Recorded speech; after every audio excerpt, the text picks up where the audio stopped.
Welcome to the Tea and Trails podcast. How are you doing? Happy long run day. Happy half term. Wow, half term is rolling on and on. I'd like to say just happy, but yeah, maybe it's not for some of you. Thanks to all our partners and Patreons too. We have Precision Fuel and Hydration even, Tiki Boo, Mountain Fuel, Outdoor Active, Veloforte, Silver, Active Root, the Centurion Running Store, Protein Rebels, sportshoes.com, Big Bobble Hats, X Miles, Bonside, Farm Cottages, and Yugoku Projects. Also, we've got a new Patreon perk for you. Thanks to Red Bear Sports for reaching out and coming on board our Patreon. What is it? The Patreon train? The Patreon gang? All about the Patreon train. Ooh, ooh, ooh, ooh. Also, maybe even treat yourself over at Summit Crazy if you would like some awesome tea and trails merch. Welcome to episode 45. Like the number 45. It's your age, Any isn't reason? it, Carol? Do you minus a few years? I just like a clear number, 45. This week, we talked to Neil MacNicol. You'll know why we talked to him. All about Lakeland 100, Bob Graham Round, and being that slightly older athlete. We have brew with the coaches, Tales from the Trails, and our weekly catch-up. Thank you so much to Precision Fuel and Hydration, who are sponsoring the show this week. Don't forget, patrons get 15% off, and anyone can get 15% off their first order with the code, all caps, Tea and Trails 15. And for text, that's Tea and Trails 15. Thanks to all our Patreon partners and sponsors for supporting the Tea and Trails podcast. You can find all their links at www.teaandtrails.com or in the show notes. It's relief because we don't really enjoy that bit, do we, Gary? It's relief when that's done and we can just now freestyle, ad-lib, make crude jokes and just let it flow.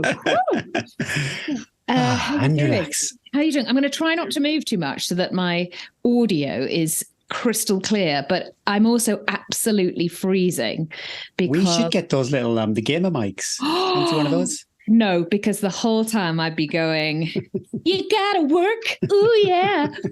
I would just be singing along. When Excellent. we were, Yeah, when one of my favorite things to do when I was young and carefree was to go, when we went out to bars and clubs, was to get a straw and make it look like a mic. And then, so you put it there, twirl it round. What a wild night that must. That used to be my party trick. And then if Britney came on, I could just see you and Theresa May skipping through the cornfields. Was that the wildest thing that she ever did?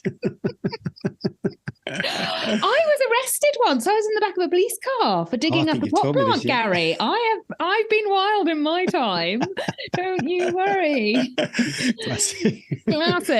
We'll talk about wild. What have you been doing? Clubbing? Down Clute? Down Rixie's? Oh, wow, Clute. I've never been in Clute, actually. I should. One day, Gary, I'll take you down Clute. But about 11 o'clock, I just start nodding into my pint. That's about me done. Well, yeah, we'd have to go for the early sitting now. It's the 6 p.m. Yeah.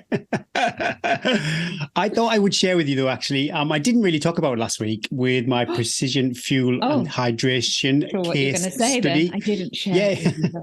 Well, it's good they give you some feedback. I just was so fixated on my, was it 3 out of 5? You were so upset about Robin's 4 out of 5 and yours 3 out of 5. That's all you're doing. Well, maybe this actually alludes to why they were a bit questioning my data, because my sodium per hour was really low over the whole week. So if I was correct with the data, I don't think I missed anything out, but maybe I did. But yeah, I was like probably at least half of what they'd recommended I should be taking. So yeah, I was fighting a losing battle. And also I didn't have really much caffeine at all. And that's, I don't know if you know the difference between this though. You know, if you take a caffeine supplement, is that different? Because basically, I don't want to take caffeine and then be running to the bushes. Is that different to a cup of tea? Is that what you're going to ask? Yeah, as far as will it trigger anything? Because I stay well away from caffeine. I need to wean myself slightly off the caffeine because often when I go and do a long race, I get like a caffeine headache because I'm so used to having like 8 cups of tea a day. And then when you're out all day, you haven't got that tea. It's something I'm going to ask sports scientist Emily. I'm going to actually ask her that and say, let's talk about the effect caffeine has on races, when to use it, and how much. And yes, can I just have a cup of tea? cup of coffee, because if you've done a really long race, you'll know actually if you have a cup of tea or really strong coffee, I actually feel the hit much more from that than caffeine in a gel. I don't really notice caffeine in a gel. So yeah, it's interesting. So I wonder if there are slightly different how your body reacts, because Friday, Saturday when I was in Glasgow, I went wild and had 2 cups of coffee and it destroyed me. Saturday evening, I had quite a few toilet breaks and not toilet breaks when you're asleep, but I had to get up quite a few times for the toilet. And then an hour long run on Sunday, I must have about 5 weeks. I missed what you said. Did you say 2 coffees? Yeah, 2 coffees. You had 2 coffees and it had that effect on you? Yeah, absolutely destroyed me. You need to sort yourself out, Carrie. So you should be having 2 coffees before breakfast. It could have been something else completely different that I've not actually acknowledged, but the only real significant thing that was different was the 2 coffees, because I pretty much don't drink that kind of caffeine. I love cups of tea.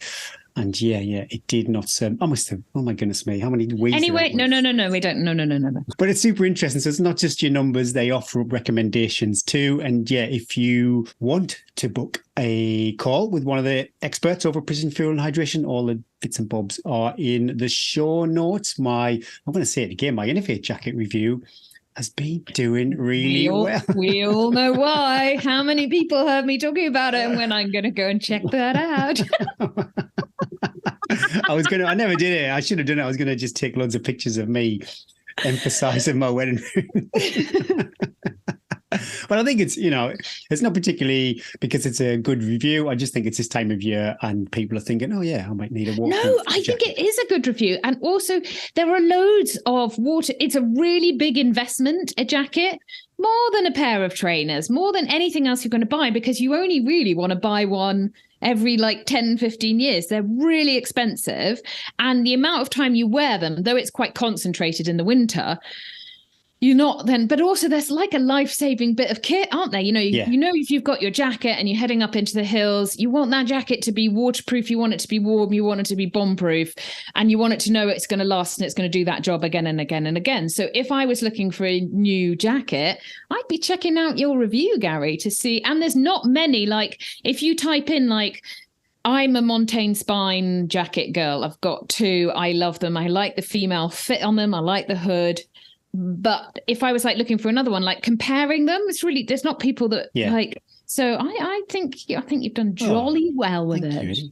Also, though, I've got another one, New Balance Fuel Cell Supercom Trail Review. That is live now. And yeah, worth a look if you are basically a trail super shoe with a carbon plated midsole. Can we have are you allowed to tell us what you thought, or are you going to? Is it a thumbs up or a thumbs down? Should we leave it a week? And then people will go watch. Well, it's live. It's out now when we record this on Tuesday, and obviously the show goes out on Friday. So, yeah, it's not really a spoiler. Thumbs up. I said in the review, because they haven't got huge grip, huge lugs, although the Mega Grip, the Vibra Mega Grip is ace on wet rocks and stuff like that. It's pretty good as far as rubbers out there. I think maybe MV and VJ might give them a run for their money with that kind of butyl rubber. But they're only 3 mil lugs, so if it's super wet and muddy, maybe leave them at home. But then on a race say, Spine or Lakeland 100, where there's a load of different terrains, I think I'd take 20 minutes of slipping and sliding for all that runnable stuff. I don't think on the Spine you'd get your comeback from a carbon shoe because of the pace that you're going. True, that's a good point. I don't think that you'd be able to. I don't know. Maybe Damien would. But I've ditched my. When I said if it was the Lakeland 100 tomorrow, I'd wear the Tecton, the Hooker Tecton, no problem. You've gone. The New Balance of change. I'm so fickle. But yeah, it is really because I've never heard them. I've never seen anyone wearing them on social media. Yeah. So that's really interesting to hear what you said. We talked a little bit about what shoe I was going to wear, but I'm so happy with my North Face ones that I wear. I was thinking about it. The lugs are good. Seeing people's pictures of the recce's. They are waist deep in water on some parts. Yeah, I hope it dries out. I can't believe from the north. I love it because I'm going to have you with a towel at the end of that bit. It is absolutely wild how much water there's been so far in the UK. So much water. Yeah. Anyway, sorry, carry on. You. Let's do you. I've been doing some workouts though. I knew it. That I did. What did I do? So the 10 times 1 minute, we talked about it last week anyway, but I did complete those workouts. 10 times 1 minute with a 1 minute jog, walk, recovery. Nice to run fast, but not be absolutely rinsed.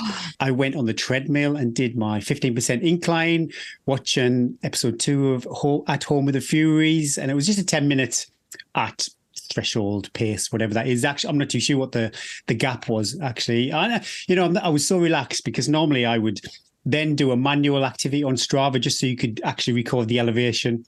I didn't do any of that. Didn't bother with any of that. Yeah. How are you feeling about that now? Are you still wanting date? But then all your Strava week is like skewed. The data's all skewed forever. People will know. People will judge. They'll think. Judgy. Well, I'm in a group actually with our friends. I think it's called Slay the Dragon because they wanted to get more elevation than me over the year. But we're doing Dragon's Back race. Well, I had a massive advantage basically that week. So yeah, I'm pretty mindful. I was pretty mindful about the elevation, but I've taken my eye off the game. Maybe I'll have to look at the data. I might go back and recreate an activity. I don't know. You all know he's going to do that. You all know he's going to do that. I did a long run on Sunday, and I said it was going to be 2 hours, but it ended up being like 2 hours 40 minutes. And we stopped for a scone break, maybe 3 miles from home. And I thought of Fran. She would have been raging if I was like, Fran, do you want to go for a little break, a little scone before we stop our run? And yeah, she would not have enjoyed it. But lovely cheese scone. I'm back in the gym. It was so bizarre because it must be like 2 months since I've been to the gym. If I think about Dragon's Back race, definitely. So that was September. October. Wow, I don't even think I went after Lakeland 100. So it's been a long time. But yeah, it just felt like I was in there 3 days ago. It was absolutely wild. Nothing had changed. I was the dude who cranked the treadmill up to 15%. Nobody else is doing that. But I really enjoyed it because sometimes when you load the weight up, your form might suffer. And because I'm keeping the weight light for this period of time, do my reverse lunges. Yeah, it could get really deep. It was good. It was good. I really enjoyed it. And I did 2 strength sessions at home too. So all in all, as far as workout's concerned, I think that's a pretty good week. Yeah, at least 15 minutes of work, Gary. And then on Saturday, I went to Glasgow to the School of Arts with my daughter. Luckily we checked because Esme and I both thought it was Friday we were going. Turns out it was Saturday. So it's good. That would have been a nightmare. I think it's probably different with different courses that you study, but I love going to studios, workshops, art studios. I just thought, oh my goodness me, it would be just amazing to be studying again and to do art. No, don't you wish you could study again? Do you feel like, oh, I wish I could learn something? My education was at art school, so it was pretty similar to what Esme's doing, although not the same quality of institute that Esme's hopefully going to go to. Yeah, it was just magical. And Glasgow, wow, what a city. Every time I go to Scotland, I have a wonderful time. And it's far enough for Esme to go where she's away from her parents, but close enough that we could she can come home for a weekend without a mega journey. Yeah. And I've got a cold again. Let's end it on a downer. Lisa, I gave Lisa a cold. Then she has now given me it back. So I went from feeling really good up and about last week to coughing. So I'm going to, and again. Stop all the snogging and then this cold was just. The heavy petting. The heavy petting. Passing this cold back and forth. Back and forth, yeah. But that was it. So good. It was nice to get back to some running, but no real heavy lifting mentally as far as the workouts are concerned. So they're quite easy to do. And like a social long run on Sunday. Who doesn't love that, hey? Wonderful. When you go over your allotted time for the long runs, do you start getting the guilt, anxiety and messaging and going, I think if I had a coach, then that would be different because there would be No, I didn't mean like you went longer, but I always like when I go for my long run, when the kids are at home, I try and do my long run during the week. Oh, so, I see. Yeah. Yeah. When I go out the weekend, then I'll say I'll be 3 hours, but I'm always like I'm never 3 hours. Yeah. And I think probably Bryn knows that he just doesn't even look at the time because my children are older, so I don't have to. They're not even bothered. They're not. They can just stay at home. I don't even think George was out of bed. So Well, we're getting to that stage now because we're in our second week of half term now, and nobody's coming down the stairs. No one is coming down the stairs now before. I mean, the two older ones, it's 9 o'clock. 9 o'clock, Gary. I come down, they go, I say, and I hear my mum. Well, that's half the day gone already, isn't it? Come on, breakfast is going to be cleared away in a minute. Come on. You've been up since 6. I've been, let's face it, I haven't been up since 6. I'm like, lie in bed. I look at the clock and I'm like, I could get up and be mindful and meditate and drink lemon water, or I could just go back to sleep. That's what I do. Lemon water, cool. So how are you doing then? Last week I had, recovery 4 days when I was single parenting, and I thought, I've timed this perfectly because I had family staying, I've got the kids, not got time. I've done 5 weeks of top-notch training. Tick that box. Well done, Eddie. So I thought, a couple of days, I have no problem taking downtime and not running. I relish it. And it rained the whole time. So I was like, I've won this. But you know what, Gary? It hasn't stopped raining since then. And now it's not only raining, it's sleeting.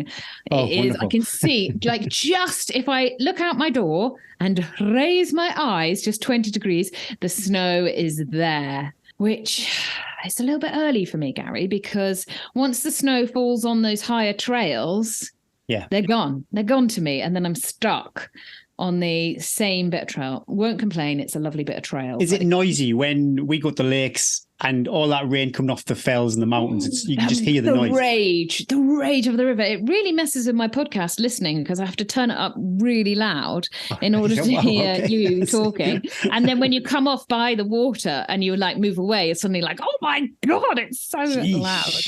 Jeez, it's loud. So it was a good view. Oh my God, my HRV, it was it loved not running. It was normally it's very individual HRV, so don't compare HRV. Normally mine's in the 40s, and then the 3 days of not running, it was 68. Oh, well, I'm going to check what mine is. HRV, it's balanced.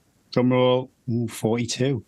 Oh, yeah, so it's about the same. That's what mine is. Then 4 days of non-running, it was really, oh my God, is that so, oops. Then it immediately went back down into, and it doesn't seem to make any, I do mega long run, I sleep more. Does it make any difference? No.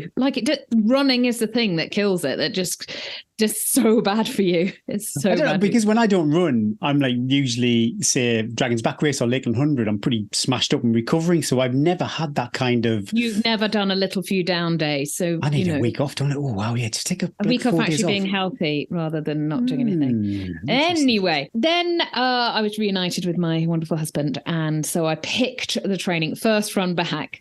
I went out, I was so excited. And in the afternoon, freedom, silence. No, mummy, watch the routine. Is that how you do it? Is that how you swivel the foot? So I went off thinking, oh my gosh, I've had 4 days with only 10 miles over those 4 days. I am going to be flying. Oh my God, Gary, I felt terrible. I felt terrible more in I was I could run up this little, I have all these little bits, which is probably really bad on my 10-mile routes where if I'm feeling good, I can run them or mentally on it, but it's so easy to walk them as well. And it's not that much quicker to run them. And so I was just so lazy. I was I'm just going to walk. I'm just enjoying this so much. Do it. So I did it, Gary. I was do you know what? I'm just going to walk. I'm going to jog. I'm going to take photos. I'm going to sit with Lindy and have some smooches. I'm not going to rush. So I enjoyed that. Then the next day I decided, right, Eddie, I need to be more consistent with my strength work and actually go away from the children in order to do it, because it's great to do it here when I'm busy and when I'm at home and I just need to quickly 20 minutes, bang, bang, bang. But actually my really good sessions I do in the gym. So I went down, had a chat with the gym lady, and I just joined up until the 6th of December, paid money. It's always good to pay money. And then I have to go twice a week because I paid good money. I've already paid it. Let's get there. Let's get down there. So Saturday. So my plan in this experiment on one person, which is me for this 200-mile race, was once a week, I'm going to go do run, gym, run. There's some studies saying that if you run after strength work, that the impact then creates this huge muscle breakdown, which means you come back then stronger, because the sort of like the running afterwards signals to your body that it needs to recover. Is there any structure to the runs though? Are they running to the gym? This is what I did. So I jogged down to the gym, which is 2.5 miles. It's great because it's downhill as well. Well, still got the tiny little uphill. So it takes about 20 minutes. So you're nice and warmed up to the gym. Got to the gym. This is a side story to the actual story, but when I got to the gym, there were other people in there, which is very rare. And there was one girl, young girl. She was squatting 120 kilograms. Oh my goodness me. She was about 7. Anyway, then I realized who it was, and it's the world slalom champion. The bar was like bending. Whoa. So of course, I was like, oh my God, I was just staring at her going, oh, that looks, there I was with my 60 kilograms. There's some super strong people out there. I never judge anybody. I've seen some people doing. I judged a little because I was like, "Oh, were you putting all that like who?" And then when she turned around, I saw who it was, and I was like, "Oh, I know who you are. Yeah, you're amazing." So then I just fangirled her a bit, and I was like, "Oh, what are you doing? Where are you going training? What are you doing?" Instagram follower. I'm ready. That was good. I love it. I was like, God, I thought I was doing really well, and I wasn't. Anyway, so I did a good session.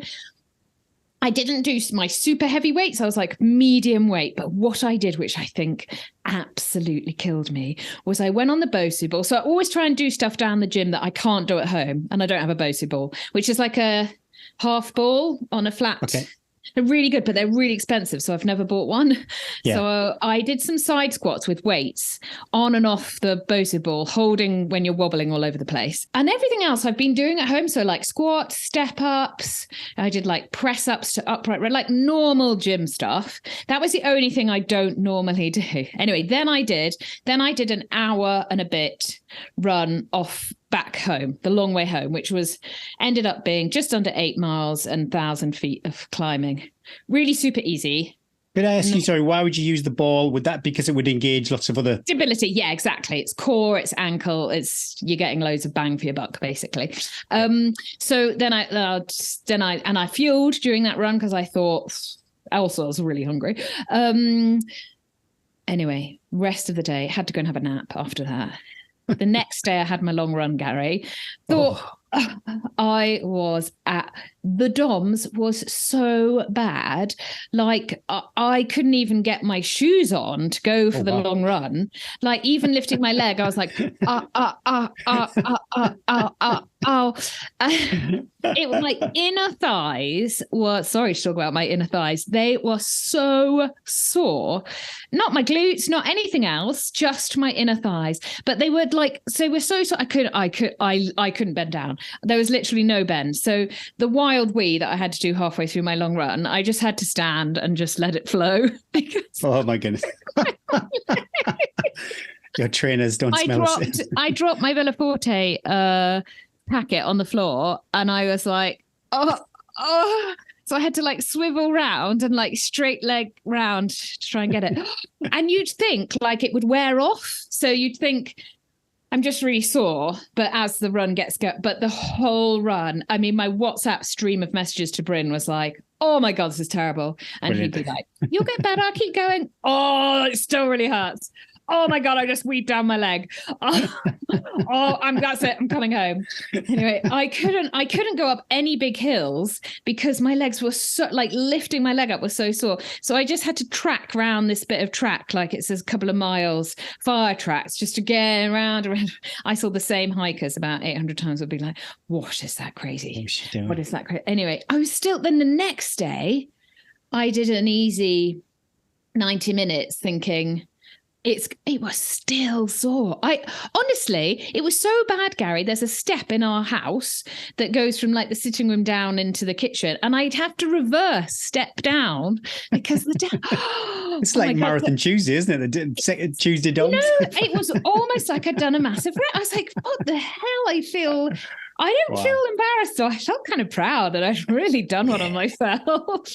Anyway, today was the first day I got out of bed with just the normal aches and pains. I was going to gym last night, but I did yoga last night because I thought, I can't, it's still half term here. I can't keep going.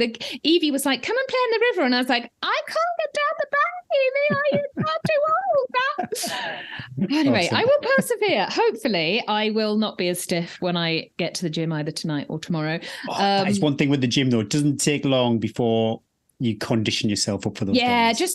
That's what I'm telling myself, a little bit of conditioning, but it's so important. I did a session this morning and with my lovely husband, he joined me for the second half, which was lovely. And he said to me, you looked really compact. And I thought, yeah, that's what I want. That's good. That's what I want. I want to be this little compact little ball of muscle. Little strong unit. Yeah, just a unit of sore DOMS muscle at the moment, but it's going to get better. So hopefully this time next week I'll go, I've been back to the gym again. And the next day it wasn't so bad. So courage if you're heading to the gym or restarting gym, or if you're going to side lunge off a Bosu ball with dumbbells, just don't do, maybe I did too many, or maybe my inner thighs are weak.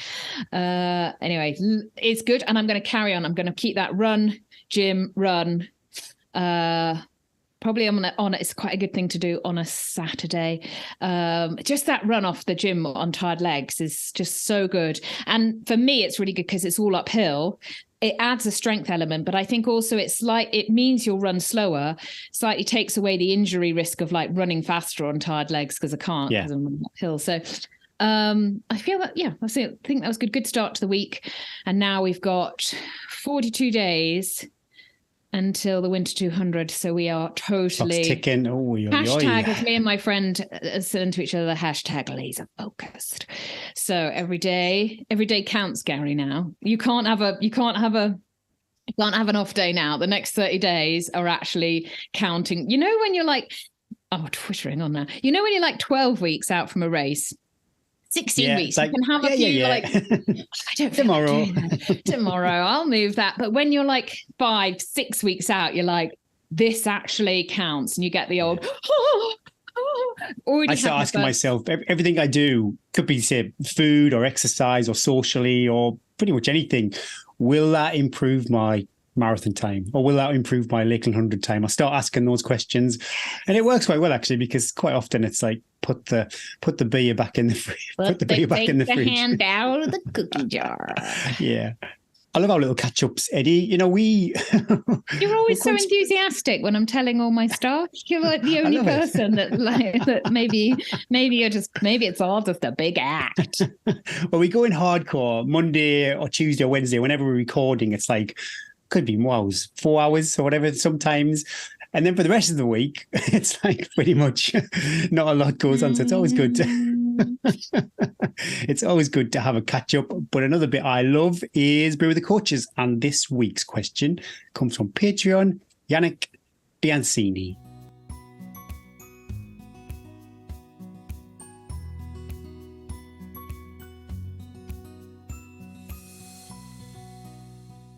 After seeing Damien Hall's post about the use of sauna for height acclimation as a preparation for his CMUR, I was wondering if that really works and what's the protocol. What could I do that's affordable without living in the mountains before a race in the Alps, which goes over 3,000 meters a few times? Thanks, Yannick. Okay, so this is a principle or an evidence of cross-tolerance, so whereby you're training in one environment in the hope that that translates into benefits in another environment. So you're increasing your tolerance to heat in the hope that that increases your tolerance to altitude. And the principle behind this is that altitude is obviously a lower oxygen environment, and therefore our bodies work harder to transport blood and oxygen to our muscles. So anything we can do to increase the utilization of oxygen and the transport of oxygen at altitude should help us with our performance. So the way heat training would work for that is that there is some improvements in your body blood volume, for example, so your plasma volume and sort of therefore red cell production and all those sorts of things that go alongside that, and whether or not that then helps you have more oxygen transport capacity at altitude. And therefore use of a sauna, in theory, yes, that's a hot environment, and that could then translate into improvements at altitude. I think the difficulty with it is the protocol. From what I looked into, and I admit I'm not an expert on this, and I think the evidence is sort of quite sparse on this, really. It's been investigated for team sports, for example, whereby they may have a tournament at altitude. And what can they do if they're a team which is based in lowlands? But for ultras, I couldn't find any specific evidence. So I'm not entirely sure what the exact protocol would be, but it would be similar to what you would do if you were using the sauna for heat acclimatization, where you would do a period of time each day for a block of time. So maybe up to 10 to 12 days or something like that was the protocol that I was looking at. But that was involving people actually exercising in a heat environment rather than just sitting in a sauna. So the evidence is not directly applicable to ultramarathons, but in theory, that's how the science sort of behind it works. You increase your blood volume essentially, and therefore you increase your oxygen capacity. That's therefore going to increase your performance at altitude.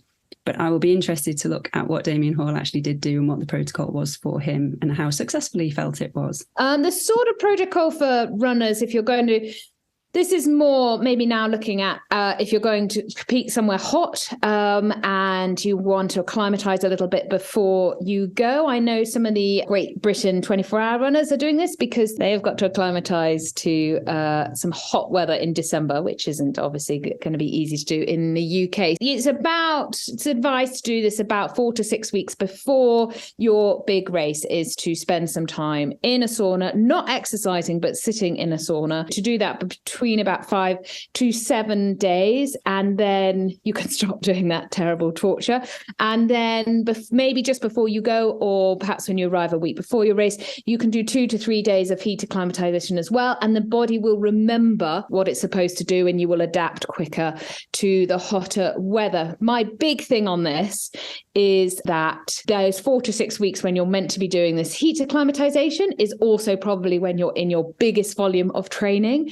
So your body is not only being stressed, perhaps doing your longest runs, perhaps doing back-to-back runs, perhaps your biggest volume weeks, but then you're also going into a sauna and losing your whole body weight in fluid and everything. So getting the balance right, if you're not a professional athlete or elite athlete who can then go home and rehydrate and, watch At Home with the Furies, terrible program, I'd never watch that, back to back and refuel. I think the added stress, and we must remember that sitting in a sauna is a big stress. It's equivalent of doing a hard session to your body. So doing that in that period of when you're also trying to do your high volume is a high risk strategy. And Trish and I have talked a little bit about actually what we'd probably advise some of our athletes to do anyway. So that's what if you are looking at heat acclimatization, that we should do. The only other thing I'd say to you, Yannick, is a lot of the races which do go over 3,000 meters, you will obviously you're going to feel breathless. You're going to have maybe a little bit of altitude sickness. You might find taking on fuel higher level harder, making decisions harder.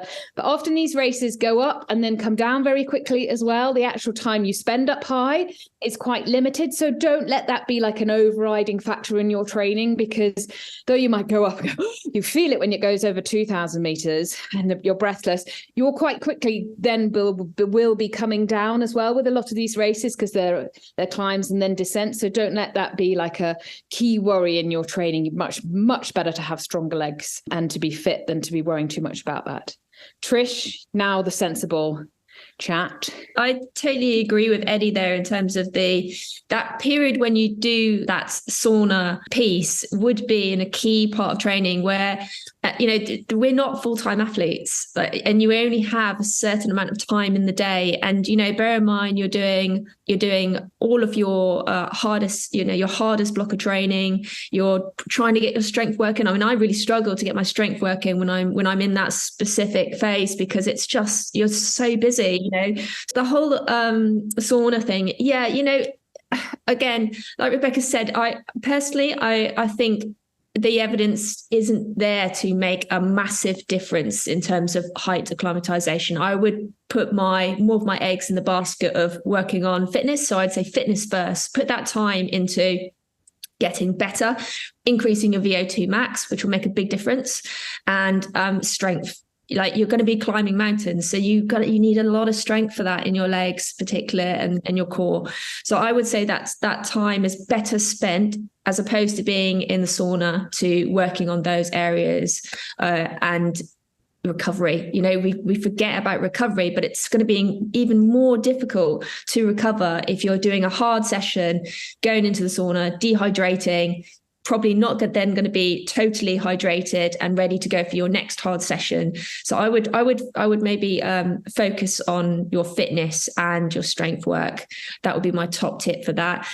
What else could you potentially do? Well, you could go to the Alps. I don't know if you're able to maybe put in a little bit of a holiday before the race, but that would definitely help in terms of specificity and, giving yourself a little bit of a time to acclimatize to that environment, if you have the ability to do that before the race. If not, like Eddie said, you're not going to be spending the whole race at that level. So the difference I think it will make is minimal in terms of the returns that you will get instead from focusing on your fitness and your strength work. How do the Danish and the Swedes and the Norwegians sit in their saunas every day? Is it just is it their thinner blood? Because I read something about that they have thinner blood than us. Would that be right, Rebecca? And so that they can, or is it thicker blood? I'm not entirely sure. I've never heard that. They love to sauna. They love to sauna. Well, I know I've got a lot of family in Finland. They do have them in their properties, but they don't go in every day. Not the ones I know anyway. Don't break the dream of mine, Gary. Sorry. What about the race like maybe hard rock? Because that does start high and you high all the time. A lot of those guys do go over earlier though, don't they? They go over earlier and acclimatize for that. So I think it just comes down to, again, like there's a reality, isn't there? Between there's a massive discrepancy between being an elite athlete and your average Joe who's trying to balance all of this stuff plus do the best they can. Yeah. And I think you've got to pick what you can do. You can't do everything, can you? So I think we just need to kind of focus on what we can. But yeah, like hard rock, I think, kind of suck that up, don't you? I think at a race like that, if you're going to commit to the travel and the cost of going to that, then you go out, because that is above.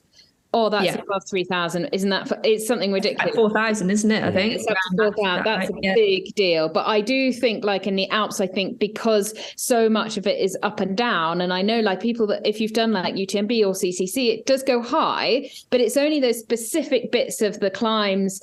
Like maybe like Col Ferret, when you feel it, you go above 2,000 meters and you feel it, but it's for like 40 minutes of the race, and then you can drop back down and you'll feel better again. So I think as well, knowing that is if you're going to do a race at the sort of French, maybe in the French Alps or the Pyrenees, that you might feel rough as you climb up higher. And that's why it's quite good as well to have on your watch how high you are, because it'll just reassure you as well if you feel breathless or dizzy or you get a headache, that you are that bit higher and that it will soon pass, and that you just have to just keep nibbling on food, keep the fluids going, get up to that coal quicker, and then drop off as soon as you can as well to get back to the land of oxygen. I don't know about you, but I get these kind of questions from clients like quite a lot. And it's 9 times out of 10, they just want a kind of quick, like, I do this magic thing and it will increase my performance. Whereas the reality, you might do like 0.01%, and you've spent like 6 hours of your week trying to do it. Well, exactly. Why not go to bed earlier and get that? Go to bed recovery. Earlier. Harry, we didn't need to say any of that. Yannick, go to bed an hour earlier. Yeah, don't get shit-faced on Uzu.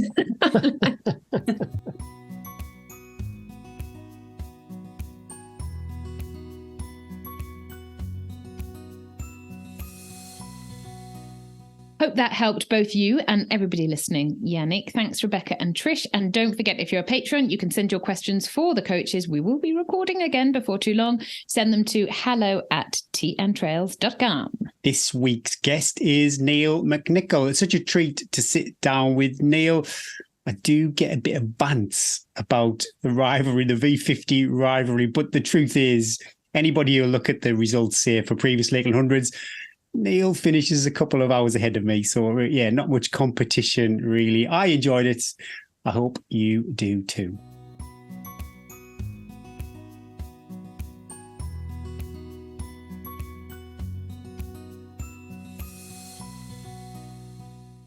Hollywood heartthrob, Python fighter, off-road expert, fitness extraordinaire, and trapeze artist.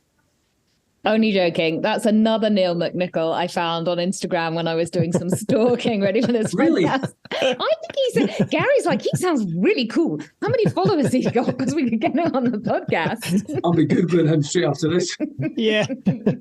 Oh, we have a much better Neil MacNicol. He's a fling champion, a Lakeland champion, and now a 20 hours, 3 minutes and 10 seconds Bob Graham round champ. Well, fresh. 2 days? 2 days ago? 3 days ago? Where are we? Yeah. Yeah, finished Fresh. Saturday. 4 days. Fresh. He hasn't even had time to wash his kit.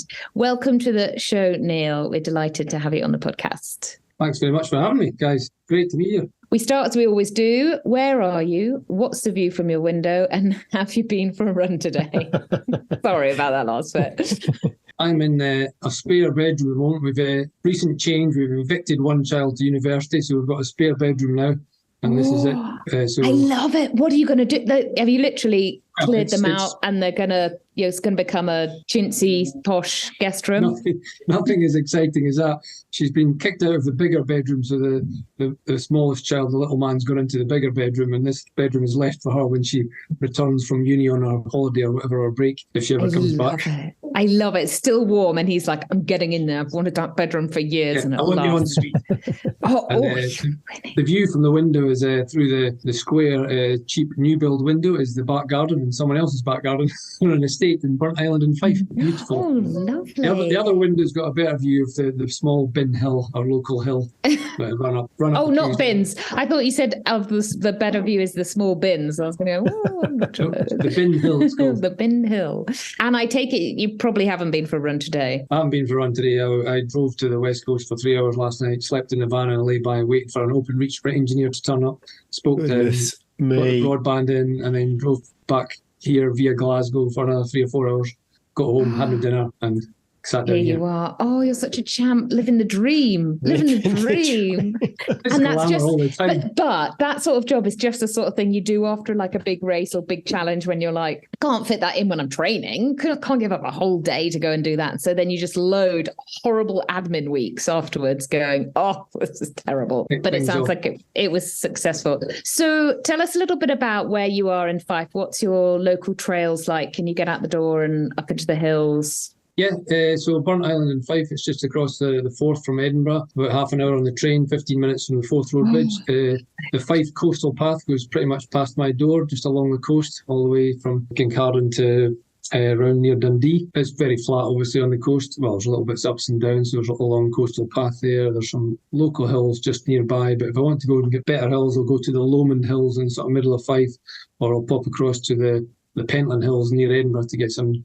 It's pretty quick to get to and get some decent elevation around the Pentland skyline route and stuff like that. For the longer trips, I'll bomb up to Glencoe area or down to the lakes, which is only a couple, 2.5 hours, 3 hours, which is great. Yeah, you're sort of in a really good place there, aren't you, to get to anywhere. What does a typical week look for you? Tell us a little bit about maybe like your day job and how you fit in your training around that. I'm a coach and massage therapist, so I've got the treatment room, converted garage on the side of the house for the treatment room for massage clients, and I do the coaching online and occasionally one-to-one, but very rarely one-to-one, mostly online and phone calls with clients and writing training plans for them.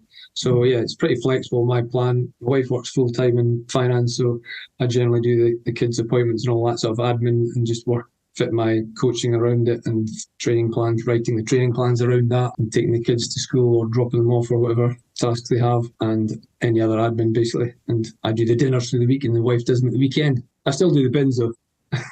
Oh, it's blue job, the bins. How do you fit your running in? Are you sort of high volume athlete, low volume? What does a typical running week look like? That high volume. I normally maybe peak around if I'm not got some sort of niggle I'm managing. Normally about maybe I tend to start breaking after 80 miles a week. So I normally try to peak around that. So if I can sustain that for a few weeks, then that's a good period for me. Over recent years with knee problems and knee operations and stuff, I've kind of learned, don't try and hit the bigger numbers because everyone else is doing it. Just do what you can actually handle and not fall to pieces on. Do you mix it up? Is it all running, or would you be on the bike or swimming? I get on the bike sometimes, but generally when I'm injured, I get the bike out and I'll go. But I don't mind biking, but I just don't enjoy it as much as running. It's just feels like you're cheating when you're freewheeling and stuff, you know. I'd love to have you as my. It's much better for you. It's much better for you, I think. As my massage therapist, because you'd really get it. You'd be like, "Oh, that's a bit tight." You'd be like, "It's fine." No, I quite like the bike. It's good for, well, obviously, good recovery. And then I was thinking, as I've got ticked over the 50 age mark, I should maybe be incorporating more bike instead of doing less. Like big, long, forget about that, Neil. Doing less ultra runs and more long recovery bikes after an ultra run, or less back-to-backs, and a bike day the next day or something to hopefully be able to continue running for many years instead of falling to pieces gradually. That is a good point, actually. That is a good point. It'd be nice to be able to run for many, many years. We could rewind a bit, though, if that's okay. I'd love to know a bit about your journey as a runner. Have you always been trails, or like most of it, I suppose? You know, I was typically did a few 10Ks, then I thought, oh my goodness, have a go of a marathon. Yeah, what was your journey as a runner? Yeah, I started off on roads, I suppose, when I was in the Marines for 7 years, so did a lot of endurance stuff then, but nothing really competitive, just daft challenges and just the work you had to do. And then when I left that, I thought, right, I'll try and maintain my fitness, obviously. And I was in London at the time, so I did some 10Ks and half marathons in London and stuff like that. And the standard enter London Marathon and be disappointed every year for years, and find a marathon outside London to get the good for age time so that I could get into London and tick that box in London, London Marathon in 2006, and then did some more sort of road stuff after that. And I didn't get into trails really until my first ultra, I suppose, in 2011. Yeah, which one was your first ultra? First ultra was the Fling, Highland Fling, 2011. Yeah, just thought, I'd heard about people doing it, and it was after my triathlon phase actually, and I was realising how crap I was at swimming, and I'm a one-trick pony. Running is the way ahead. It's been this expensive triathlon game, and just stick to the running, one foot in front of the other, keep it simple. And so I thought, right, I'll give that a go. Didn't do any particular fancy training, just sort of longer distance, maybe about marathon distance, nothing much more than that. And then gave that a go, and did not too bad in the first year, but obviously thought, my God, I couldn't run another step, 53 miles, this is impossible. And almost like a nanosecond after you finish the Fling, people ask you, were you going to do the West Island Way? And you're like, what? Yeah. 95 miles? Don't be ridiculous. And then there's a slippy slope towards that from then on. Mate. You've surrounded yourself at the Fling with people that think that's just normal as well. Once you enter that world, it's like, you're going to do the West Island Way, aren't you? This is just, come on. Why stop here? It becomes the normal, doesn't it? I always fancied the West Highland Way, but for me, not being local, logistically, it seems like quite a nightmare being point to point. And if my memory's right, you need support crew too. You can't just, like, Lakeland 100 is awesome. It's pretty well supported as far as the event, and it is this circular route. But yeah, I'd love the West Highland Way. Yeah, I think that's definitely, the West Ham Way could definitely be a bigger race. Well, they keep it a small sort of size. They really like to keep it around 300 entries or whatever. But yeah, I think that probably definitely puts a few people off, that you need to have 2 support crew, and you come up and it's the whole weekend sort of thing. You have to start in Glasgow and go to Fort William and stay the night, and then go to the prize game the next day and stuff like that. So it probably puts off a few people, especially people from abroad anyway, and maybe further down south, bringing 2 people with them. And the midges put me off, not the crew, not the route. The midges are a funny one. It's horrific for the crew, and some runners get bothered by them. I don't know about you guys, but if you're moving okay, I know you get sweaty and they stick to you and stuff, but they're not as nearly as horrendous if you're standing still. I remember one time being in the West Ham Way. Actually, we were walking at one time when I was in the Marine sort of charity thing, and we thought, we'll get the tents up. It was near Jelly Baby Hill, or just before Rannoch Moor, and literally could not get the tents up. We just stopped every second. You're smearing the midges off your face, and you're just like, no one would believe how bad they can be. I'm yet to witness these midges. I keep hearing about them. They never really materialised at the Dragon's Back race, although we warned they might be there. But yeah, these Scottish midges. But that goblet, And that little hoodie that you get, the jacket that you get at the end, though, that's well worth all the midges. No, it's a good feature. Yeah, I did it in 2015. I've only done the race once, and I've been back every year crewing for people or clients generally. Most years it's a good experience as well. Just van support, throwing gels on, eat something, drink something, get lost. Slam the door. You're not allowed in the van. No runners in the van till the end. Actually, we talk about your coaching company, if you want, for a little bit. Run, Recover, is that right? And you said you're a massage therapist and a coach. So yeah, just explain a bit about what it's like being a coach. You know, I don't know, how many athletes do you coach? Yeah, I'm super curious because I am an uncoached athlete. So yeah, I'm always interested. Every week you run your training plan through me, and then you go. Yeah. Well, I started up in about 2015, 2016, and left the bank and did my massage qualifications. And alongside that, I'd already done sort of basic jog leader course thing to help out at the local running club. So then I went on and did the coaching, running, fitness, and then after that, the Lydiard course, and just sort of coached a couple of people for free initially to get my feet, get experience in it, and then just grew it from then. And people just hear about me or from other clients and picked it up. So I normally have around 20 clients is what I keep it at, really. Yeah, just monthly coaching, writing training plans for them, having a chat with them every month. Yeah, it's just great. It's really interesting, and just different clients all the time, and people drop in and then come back on for other races or seasons and stuff like that. And it's really good, and it works well with the massage as well. So they'll come for massage sometimes, or I've got regular clients some non-running clients, mostly runners who come for massage, but yeah, some non-running clients, and they'll have a good chat about running while they're on the massage table, having their calves leisurely touched and massaged gently. My massage therapist, she starts asking me questions as she goes into my calves, and I'm like, no, you're gonna have to fill this gap now because I can't do both. So Eddie, tell me about that. Yeah, you can realise when you're talking away to them and then they stop talking and there's like a deep intake of breath, and you think, oh, tender there, are you? I have a question. Who can take the more pain, men or women? Do you notice a difference? It's very dependent on the person. Yeah, some people are very sensitive and they're almost jumping off the table, and they have this thing quite often where you're putting your forearm into the right calf and their sort of left calf comes up in defense mechanism. You think it's going to come across and get you. So one leg tries to protect the other. It's quite amusing. Body is very defensive. And my lady, she pins it down. Yeah, she'd actually get some sort of straps to the table, but maybe that's a different place to buy a table. Oh wow, where this conversation going? But is it like a face-to-face coaching, or is it remote, or just purely geography? And if you've got an athlete that lives local, you might do a bit more one-to-one. Yeah, I've got a client who lives local. I'll meet up with him sometimes, but yeah, mostly it's just a phone call once a month as the blocks coming to an end, and a chat.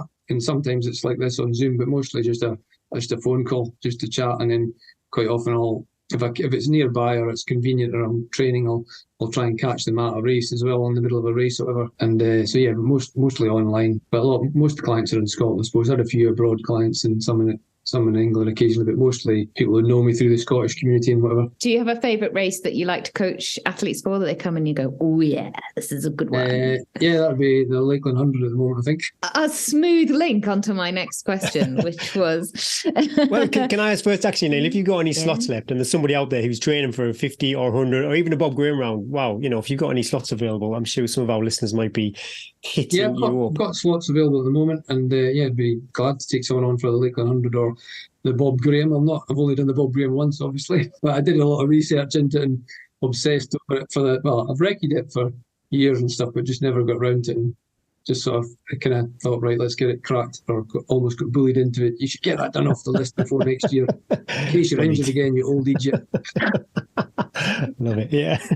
I like it because I think you sort of piggybacked off your Lakeland 50 fitness and then gave yourself enough recovery and then went out and did it. I think it was perfect timing. There's better times to do it, obviously, and with more daylight hours and stuff like that. But Yeah, it was. I was fairly fit for Lakeland 50. I didn't get much fitter afterwards. I was just taking over with the Achilles problems and stuff. But yeah, it was a good time to do it, and just very fortunate with the weather on the night. Tell us a little bit about your love affair with the Lakeland 50 and 100. You've done them both. What is it that keeps you coming back? And as you said, it's one of your favourite races to probably run and to coach. What is it about the race that you love so much? I don't know. It's just amazing. Like, it's just the atmosphere and the whole kind of. I've not been to many festivals, but it's just that festival vibe when you get there and the build up. And the very first year I went, 2016, I think. And I got down there and they didn't have the marquees in. It was in the school and stuff, but it was the same principle. You know, a big field full of tents and people getting ready and going to the briefing. And just before the race, when I looked at it and heard about it and how it was it was very, very competitive and very arduous. You knew about it just from the starts that it was going to be tough.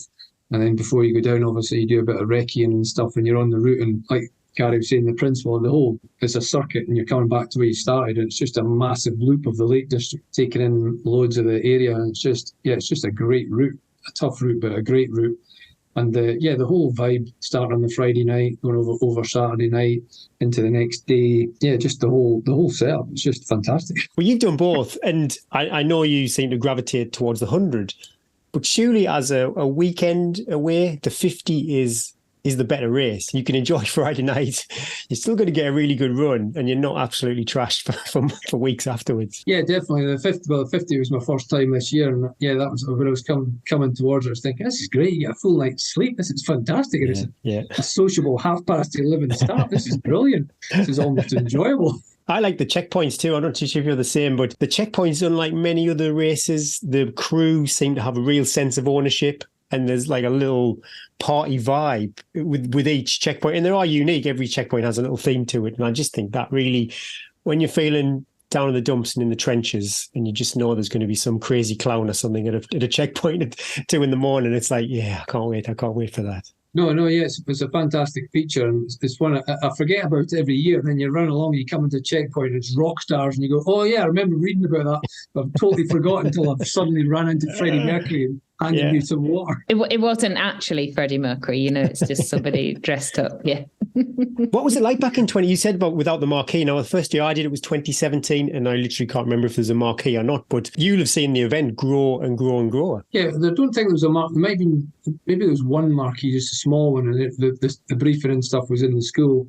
And it's still in the school, but yeah, maybe there's just one small marquee, and then they changed it the next year, and they had the two, and it just got bigger, really. Yeah. And they just seem to tweak it every year, but it's always a better way. It just gets more efficient, and the whole sort of production line of getting registered and stuff like that. And you see a lot of races now, I suppose, and just the way they manage it all. It's just, you can just tell it's a lot of care and attention goes into it. And the same, like you say, with the checkpoints, so they're sort of handed over to running clubs or groups.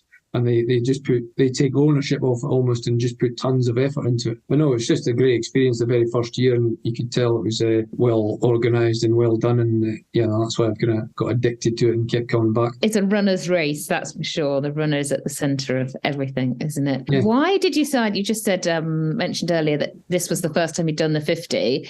Most people, once they go into the 100, they don't take the step back because they think, oh, even though the 100 is longer, it's a little bit nicer than the 50 because you don't have to run so fast.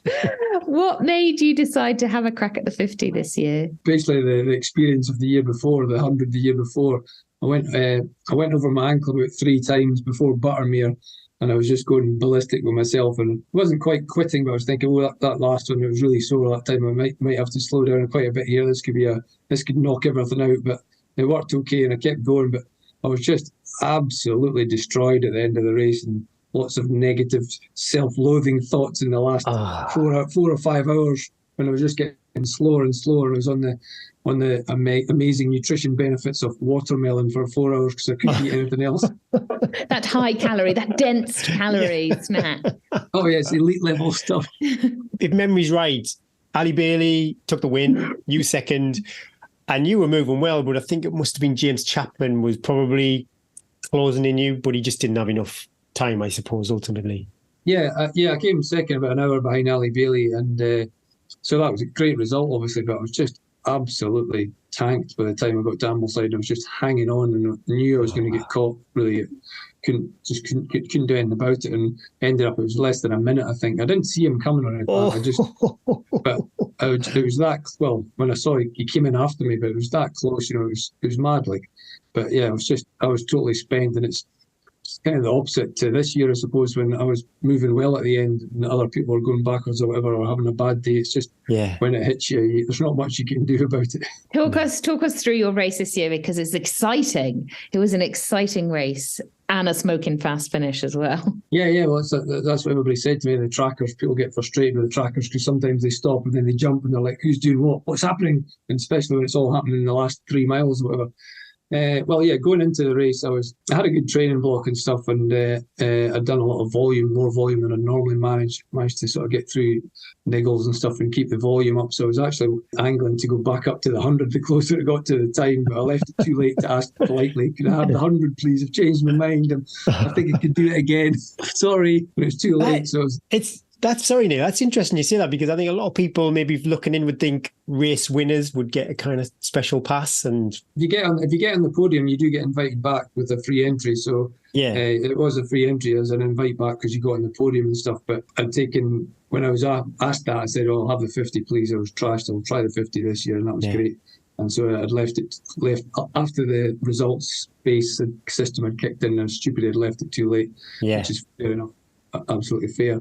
And so then I was kind of focused on boring stats and stuff and working out, God, I'm gonna have to run about 3 minutes a mile faster in the 50 race. This is insane. I'm too old for this. How am I going to do a fast 50 at that speed? And you look at the results and record 7:40 or 7:35 or something, and you're like, my God. And it's just going to be so different from the off, just such a different pace. And I couldn't remember the last time I did a 50-mile fast. It would be probably the Fling or something in 2017 or 18. So yeah, I was pretty nervous beforehand and sort of overthinking stuff and looking at the stats and previous results of people I knew and whatever, and what I thought I could get. So yeah, it was a lot of overthinking going into it and just worrying about the fast start and stuff like that. So I had my plan for about 8 hours. I was thinking about 8:15 because Rory Harris had got that the year before. And I thought, if I'm on a good day, I might be around him because he's been in the 100 the same time as me a few times and just beaten me or whatever by so many minutes or whatever. So I thought broadly around that now. But then I was kind of thinking, but still pretty fast. It's like 7.5 minute miles to the first checkpoint and all this. And I'm thinking, this is ridiculous. I'm going to sustain that. So in the end, I went with 8 hour splits, thinking I'd probably end up at 8:10 or something like that. But we'll see how it went. And it went okay for the first checkpoint and the second checkpoint. And then I didn't really look at the splits after that. Just felt okay and sort of ran on feel. And so it went pretty good. My nutrition worked well. I was managing I didn't bother going to any checkpoints. I was just on the pH 1500 tabs with the SIS chew. So I was trying to aim for like 70 to 90 grams of carbs an hour or something like that. But not eating anything from the checkpoints, just getting water from them and using the powdered drink, this other Basica powdered drink that I use, which just gives me 50 grams of carbs. So I was just necking them. Basica, what? Sorry, Neil, what is Basica sports drink? The 24-hour world champion geezer who's done like nearly 200 miles, he used it. Well, I heard about him using it. Surikov, is that right? Yeah, something like that. Ah, wow. He used to use it. Sorokin, yeah. Yeah, he used to use it, I think, and it's just this drink you get from Germany or somewhere, and it's mostly sugar, obviously, but loads of minerals in it as well, and it's quite good, quite a subtle flavour. Yeah, as I was telling Young Hearts, Young Free guys, when you Google it, it comes up in one of the websites as a women's hair loss product. And just like you come up as a Python tamer. Yeah. It's all lies. I'm gonna have to get some of that. Anything to do with hair loss would be awesome. I know, there's side benefits of it. Yeah. So I had that, and it was just 50 grams of that in a bottle. So I was drinking a bottle of that, and I'd have my chew every hour, and hopefully that would do me fine, which worked well till well after Ambleside. Oh, so, yeah, amazing! The main reason the race went well for me was the nutrition worked well for me this year compared to different years. Or generally, I'm pretty struggling to eat well into a race and have to force it down me. And so yeah, I got to the first checkpoint bang on time, and I was in, I don't know, 4th place or something like that. A couple of guys had gone ahead. Rory was coming out as I was going in, followed him up Fusedale and sort of caught him up at the top of Fusedale and going down to Mardale, followed him along Mardale, and we were ticking over nicely, and then sort of just felt like maybe I could go a little bit quicker. So I passed Rory, thinking that was probably a mistake and I'll see him again later on. Got into Mardale, checked the clock in Mardale, I was bang on schedule. left Mardale, went up Gate Scarf, feeling okay, and then the rain started. And that's the funny thing about not funny, it's the obvious thing about the 50. You're just getting a positive boost every time you pass 100 runners shuffling up a hill because they've got 70 miles in their legs or whatever it is, and you're going, I'm on fire. I'm crushing you. You're that guy, Neil. It's just a positive boost. But yeah, and then a couple of guys passed me. Dan Thacker passed me at Kentmere, before Kentmere, and another chap, Paul Trigwell, or whatever his name was. And they were going a wee bit quicker, and I was kind of almost hanging on to him, but I just thought it was a wee bit too quick, so I backed off a little bit just to hopefully sustain the pace I could. Got into Ambleside, not too bad, and just cracked on from there. I was thinking I was in third or fourth, and I was thinking the old 50-year-old prize, that'll be okay. I'll maybe not get the podium, but I'll get the 50-year-old Duffer's prize, that'll be good. That'll look good on Insta. And revolve my year around this Duffer prize. Okay, so if I rewind a bit, I'm curious, you said about checking your time at Mardale and Howtown. In between that, though, are you mindful of your pace, or are you not really paying much attention to your splits until each checkpoint? I've just got a wee crib sheet, and it's just got the time of the time at Howtown and the time at Mardale and the time at the next one. It's not got the pace I need to average over between each one. It's just it's just the time, and I'm sort of, well, I suppose I'm on feel in between the checkpoints, but yeah, generally it works out okay for me unless something's going wrong or whatever, or I've been too ambitious, or there's a hell of a headwind or something like that. So yeah, not obsessed in between the checkpoints, just I'll take a wee glance at the watch now and again and think, yeah, feels okay. But generally, it's always overruled by, well, I can't go any faster than this. If I go faster than this, I'm not going to be able to sustain it. It might look good for 10 minutes, but then I'll just look like a fanny. True.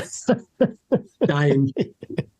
You said when you left Ambleside you didn't know you were in the lead. When did you know you were in the lead? I didn't take the lead till the last mile, the mile and a half or whatever it was. Talk us through that moment.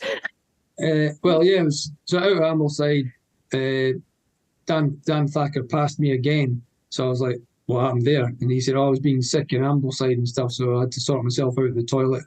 He actually said, I'm a bit of a princess. I can't be sick in front of other people. I had to go to the toilet. He was laughing about that as he ran off ahead of me. And I thought again, he's too quick for me. I can't hang on to him, so I'll just do my best. So I didn't see him again. And then I was feeling good. Went through Chapel Style, and they said to the lady outside, oh, do I need to go in through this checkpoint? Can I just, they'll detect I'm here magically through the proximity thing. And she said, no, you need to go through. You can go straight through though. So I went straight through, and the wife saw that on the screen that they have sharing it. So that was quite amusing. I just went straight through the middle, saved a wee bit of time, I suppose, up to the unmanned dibber. I could see Dan running down when I was coming across to get to the unmanned dibber. But he was going at fair pace, which is obviously because he's going downhill and I was going uphill. So I suppose I got confused about thinking there's no chance of catching him, but then I realised he's bombing downhill and I'm going uphill. Yeah. And I hoped to see him when I got to the last checkpoint at Tilberthwaite.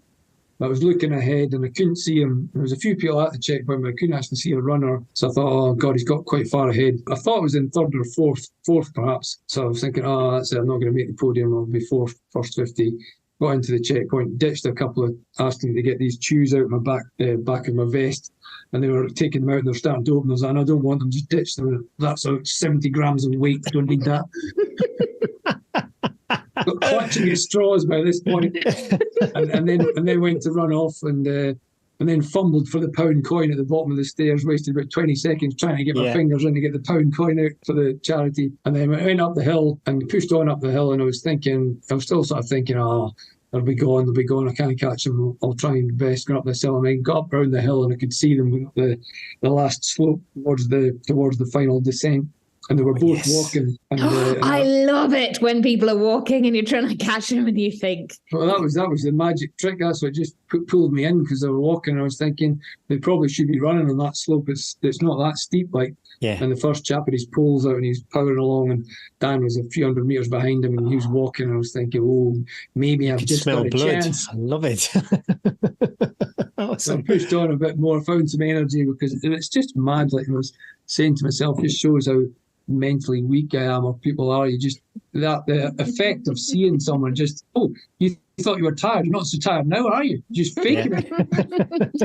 I was going to ask you at this point, does your marine training kick in? Do you become that, like, come on, get this done? It's just the magnet effect. But I suppose you just do a quick calculation, don't you? You think, oh, they're walking. Oh, maybe I can find something else. Maybe, no, there is a chance. And I suppose it's just what the information you've been given. You think there's this much gap. I think I've got a chance here, so I better make an effort and go for it. And then I looked up again, and Dan was in the brackens pulling his shorts up. Oh, poor Dan. And if he didn't like puking in public, he's certainly not going to like the other exclamation. I wonder if he listens to the podcast. You've just outed him for a while. I think he was telling a few people. And classic. So I saw him. He came out of the brackens and he was standing there when I went up, and he was like, "Oh, I'm absolutely burst, man. I'm done. You might catch the first guy. He's just up there." And I was like, "Right, get cheers." And then he shouted after me, "Who's in fourth?" And I was thinking, "Well, you're in fourth because I've just passed you. You're fourth now." But confused me anyway. So I was thinking, "What? Mine's second. Is this first in front of me?" But I was in a bit of a brain fog by that point. All I wanted to do was catch the guy. I could of course, see. You've ditched all your gels, and now you need the energy. And you're like, "I've got nothing." I can't do calculations now. Don't know where I am. Yeah. Just looking past people. And so then I was stressing about passing Mr. Trigwell, who was in front. I didn't know at the time, but so he starts the descent, and I was thinking he's probably saving himself for a final sprint or whatever. Just voice of doom to myself as well. The worst case scenario, anything else is a bonus, and how am I going to pass him? And then at that moment, he sort of went round to the right of this kind of rocky outcrop, and I dived down the left and just kind of ended myself down that horrific descent. Hopefully, not going to fall over my face. And then down the road to the end, crossed the finish line and made a complete idiot of myself, not knowing what position I was in or whatever. How fast was your last mile? Well, it's all downhill, so fast. 6.5 or 7 minute mile, something or whatever. Awesome. If anybody's listening to this, Lakeland 50 and Lakeland 100, it is literally not over until the copper mines, or until you cross the line. What a race. But Andy Berry, I think Jarlath was on a rock. That was amazing. As you cross the cattle grid, as you kind of coming into Coniston, you would have heard the kind of cowbells. In the town, you can hear. That's when the runners come into the village, they get that, and you can hear who's ahead or whatever. Yeah, no, it's great. But it's you're just trashing yourself going down that tarmac road into the town, the village. It's just horrendous sometimes, the fatigue that you get, and it's just you can't do anything about it in those last minutes or the last couple of miles, and you're just worried you're getting caught, or the other way around, and it's just great. You're seeing people ahead of you, you're feeding off their fatigue. And so you crossed the line and you weren't 100% sure that you'd won. Was that correct? No, I didn't have a clue I'd won. I thought, I've got the first 50-year-old prize. That's brilliant, surely. And because I was saying to someone else, you just cross the line. There's no banner for the finish or the first finisher. Right, yeah. They're not waiting there for the first lady or the first man or the first whatever. They said first 50, and I was like, first 50-year-old. How many other guys in front? And they're like, first 50. I'm like, I'm 50. All right, God, look, I just run 50. And but then they explained, no, you're in the 50-mile race, you've won. And I was like, oh wow, it's really good. Wow, this is awesome. Well done, well done. And then you get marched into the tent, do you, which is the best feeling ever when you've won, obviously. You're like, this is great. They'll do a little dance, start working out what little dance you're going to do in front of the crowd, the captive audience you've got for a few minutes. Yeah, it's pretty wild, actually. Do you want to show us the little dance that you did? Oh, it can only be done live. It's on Instagram. It's on Facebook. It's just, but it's pretty wild when you finish the race. You've done the 50, Eddie, so you know that you've got the little barrier with all your friends and family there just waiting for you as you come in. It's pretty wild. Not as wild as the people who come last on the 100, who come in to the actual ceremony that Mark's doing on the Sunday morning. That is absolutely... That was a tearjerker, that was, wasn't it? Oh, my goodness me. Well, you're super greedy, Neil. Not only smashed the Lakeland 50, you've went and done a Bob Graham round too in 20 hours, 3 minutes and 10 seconds. Did you ever look at that and think, I wish that was a 19 instead of a 20, or you're satisfied with the 20? Yeah, I definitely thought that as soon as I finished. I was thinking bloody 3 minutes, but then I remembered stupid nav mistakes and time spent in checkpoints and thought, there's no point caring about it afterwards. You need to care about it during, you fanny. I'd like Neil just in my head. I love this chat that goes on. Do you not get those voices as well? Is it just me? Absolutely, but I just like it more with the Scottish accent. And Fanny, stop fanning around that checkpoint. I've not used Fanny as part of my repertoire. Yes. Hashtag Fanny. Hashtag Fanny. Oh, wow, trending. So talk us about the Bob Graham. Talk us about the Bob Graham round. Then I suppose you said earlier you got bullied, but there must have been more to it than that. Why the Bob for you? Yeah, it's been in my mind for years, but only just it's a great route, and we do do a recce of sections every now and again with my friend when we meet up in the lakes. It's just a great route and stuff. And then it's always been, we just talked about it, but we've only talked about it over beer after running and stuff, and never really planned it out and stuff. Johnny Kilpatrick was doing it this year, and I helped him do it, and that sort of made me think this is an awesome experience, the whole, getting together to do it and help someone round it. And then he was encouraging me to get it cracked this year. I think, for selfish reasons, I think he obviously owed me a favour because I helped him. So I think he wanted to get that off his list quickly. So just get it cracked this year, Neil, and I can move on.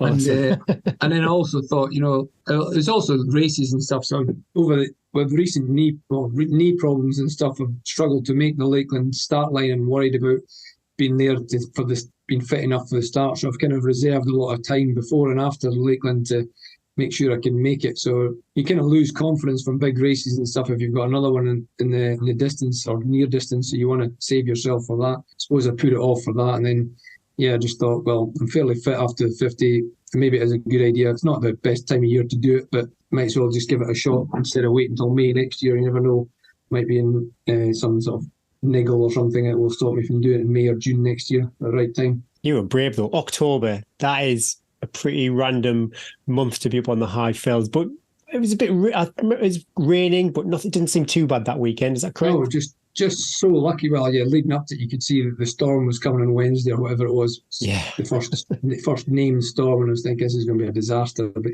then it was starting to talk about there's a slight weather window in the Friday night and Saturday morning. Maybe the rain will come back on Saturday afternoon, and that's exactly what happened. And it really had to be I had it down for Friday or Saturday night, but we'd only booked 2 nights in the campsite for everyone.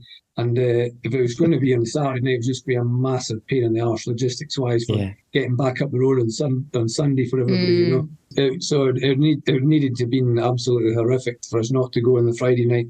But I was kind of dreading, just that, it can be horrific, and just running in the shucking down rain and wind is just not enjoyable on that course as well for that length of time. It was just perfect. I knew it was going to be a full moon, but you don't know what the cloud cover was going to be like. So the full moon was coming and going. It was pretty windy on top of Skiddaw, a bit of clag, the torch was bouncing off the fog and stuff, but okay, still fairly mild. I was in a long sleeve top. I didn't have to get the jacket out till leg 4. I saw you set off with a backpack. That's quite unusual for a bob. Normally other people carry all your bits and bobs. Was that just because you didn't have as many support runners as you'd hoped? Well, I just had one for each leg, and I didn't want them to have to carry everything. So all I had was I just had the waterproof jacket and bottoms in my pack, and I carried one bottle and asked the other guys to carry 2 for me or whatever. And I would top up where I needed to, so it worked out okay. I could have gone lighter, I suppose. That was a right diver. I didn't carry anything. I thought afterwards that if you really wanted to go for it, you would have 2 people and just the bare minimum and smash it. Get their peeled grapes at every checkpoint, all that sort of stuff. Oh, did you not have? You did it without peeled grapes. That's incredible. It was a tough night. No watermelon either. No watermelon. No. God. I did have a chef moment before leading up to it. I thought I'll make some sort of sweet potato thing that I quite like. So I found some recipe for sweet potato mash and banana. And chucked some avocado on top and made it in little takeaway boxes. Had that in the van fridge. But I didn't test it before. I didn't test it beforehand. And so I made it the day before. It worked out okay, It quite nicely at Dunmail Rise and a bit at Wasdale. Did you have a schedule? They've got an awesome, you probably use it actually, being a bit of a stats man, the Bob Graham Round Planner. Is it Bob Waitman, I think it is? Yeah, Bob Waitman. And did you have you smoking fast time, but was that roughly the time you were aiming for? Like someone told me a few years ago, your Lakeland times will show that you'll do a Bob Graham no bother under 20 hours. And I was thinking, you sure? And I'm like, oh yeah. Lakeland time of 22 hours, no bother. You'll smash the Bob Graham on paper. So I thought, right, maybe we'll just try for under 20. So we'll aim for 19 and a half and try and get under 20. So I've stuck in 19 and a half into the calculator, and it gave me a 19 hours 35 schedule or whatever, which wasn't too bad. When I'd helped Johnny, it was just a few minutes quicker up to Skiddaw. It was just a few minutes ahead of him in each leg and stuff like that. And we'd done some recce's that were far too fast and stuff, and quickly realised, right, we won't have to run this fast on the night and stuff. Yeah. I think I did one a few weeks back on leg 2 with my friend, and we got to the top of Cloughhead 10 minutes ahead of the schedule. We'd both be in the woods for a 10-minute poo already. We're like 20 minutes ahead. Too much information, sorry. Information. That schedule, the planner though, it's amazing how accurate it is. The years and years of data that he's got to collect that. But, it's a great asset. Yeah, really, it was really helpful. Yeah, and, I had that and laminated it. And I bought a laminator a few weeks ago. It's the best thing ever. You got to buy a laminator. It's just brilliant. I can't believe, being a marine guy, you haven't got one already. Yeah, it's shocking, really. My husband laminates everything. You never know when things could get damp and you need to be able to read the shopping list. It's always fully laminated. Oh, it's great. So I fannied about with that. But in the days leading up to it, and made I made schedules for the support van and stuff, and then I made a couple little ones out for each. So I had one in my pocket for each leg and got that, went to the van, handed the one I'd done, got the one I needed, and the sport runner had one as well. And I lapped to watch on every summit, spent ages getting the trace up, ripped off Finlay Wells trace, and then slightly adjusted it for myself, and then added all the waypoints of all the tops, so then I could get it on the watch and it'd tell you how far to the next waypoint and all that sort of stuff. It was quite cool. Wow. It took ages to do it. Like, it doesn't make you run any faster, obviously, but it's cool to have. I think it's a good tip for people doing a bob. Turn off the automatic lap and then just lap it manually on each summit. Yeah. We mentioned you supported a bob. You've got support crew. Traditional with a bob, people help you. You help them. Are you now in Bob Graham debt and people have got you penciled in to help on their rounds? Yeah, well, I'm going to be starting bullying people now for next year to get my favour out of the way. So yeah, definitely said to a couple of people, well, you crossed the finish line, when you're it now. Yeah, you're like, I've got one more year left in this knee, so if you want me, I'm leg one. This is the date. Give me plenty of advance warning. But no, it was a great experience, and yeah. So it was one support runner for each leg, and Johnny Kilpatrick on leg one, and we finished that on time. That was good, and Rory Harris on leg two, who's obviously the Lakeland 100 Rory Harris. Yeah. And he knew leg two, so he literally just drove up to help, did the leg and drove back home in a winner. A few times obviously crewed at supported at Threlkeld, and you'd rock up there at 2:30 in the morning, and then you just go and run for 15 miles, and then someone will give you a lift back to Keswick. It's like, wow, it's just magic. Absolutely love it. On paper, 20 hours seems like a smoking fast. Didn't seem like there was any problems, but yeah, were there any highs and lows? Yeah, it was definitely a low. I can't really describe why, though. I wasn't sure how it was. Just felt very fatigued. My legs felt really heavy. It wasn't super energy bonk in leg three. Leg one and two were broadly on schedule. A couple of one brief nav mistake on leg one. Leg two was okay, really, and then started leg three and just I don't know, but it didn't get light till above Langdale. I was just feeling really heavy leg above Langdale, and then getting up Bow Fell and all that, and just when you start hitting all the boulders and stuff like that, and then I made a really stupid navigation mistake at Mickledore. I went down too early for Lord's Rake, and had to traverse across to Lord's Rake. Luckily we didn't have to go back up and across. We managed to get across to it and go up there. So I wasted about 10 minutes there. But I was losing time on every top, like a couple of minutes or a minute behind each lap I was supposed to be hitting. But yeah, I just felt really heavy legged, and I was trying to get my gels down me and my SIS chews and stuff, and drinking enough, but just really heavy legged. So I was coming to the conclusion I just picked too fast to schedule. What you needed was some sweet potato, bananas, and avocado. If only you'd had that in the van, that would have sorted him out. Wasdale, and got the moolah rice out. That helped a bit, and sort of recovered after that. Sorry. Classy. Yeah, after you came off Scarfell, did you go down the Scree? That is awesome. What a ride that is. Yeah, I went down the Scree. There was a couple of walkers and stuff standing in the Scree looking at me kind of funny, and then had a bit of an audience at the bottom of the hill. They were coming through the gate and they were looking up, and I was kind of zigzagging down the grass fairly quick, and then they probably thought I did it deliberately, but I fell on my arse and sort of skited down for like 50 metres like this. Like Tom Cruise on a rooftop or something, I thought in my mind. And then just went straight through the river. That's what they were thinking, definitely. Probably. I went straight through the river and through the gate, and they were just looking at me thinking, we're going to walk up here. What are these lunatics doing running down here? They were thinking, funny, what a funny. Possibly, yeah. You made a joke, Gary. Yay!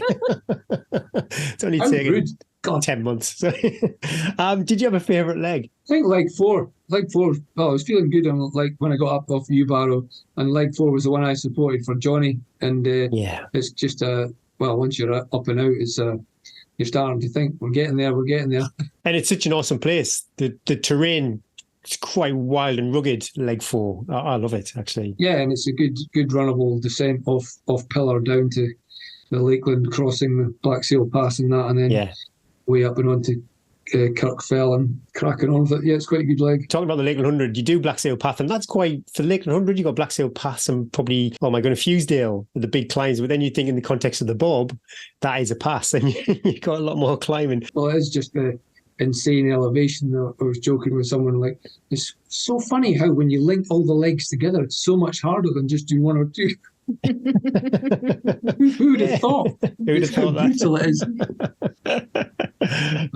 It's the elevation, and the terrain. I suppose, like, I was only ticking over at 6,000 or 7,000 feet a week after Lakeland 50 around here on easy terrain and stuff, and it's just, you just can't replicate the pounding on the boulders and all that sort of stuff that you get, and the high knees lifting up and stuff. It takes out you so much more than sort of runnable grassy terrain with the same elevation. Even some of the flat areas is quite frustrating, because if you just take your eye off the ball for a second, you'll be flat on your face. I'm not too sure of the timing. Are you too late to get the invite for this year's Bob Graham dinner? Will that be a 2024 event? Well, I sent the form in yesterday and got a reply like 20 minutes later, and he was like, "Oh yeah, well, welcome to the club, blah blah blah," and "Oh yeah, we've already booked the dinner and stuff, but you can contact this person or whatever."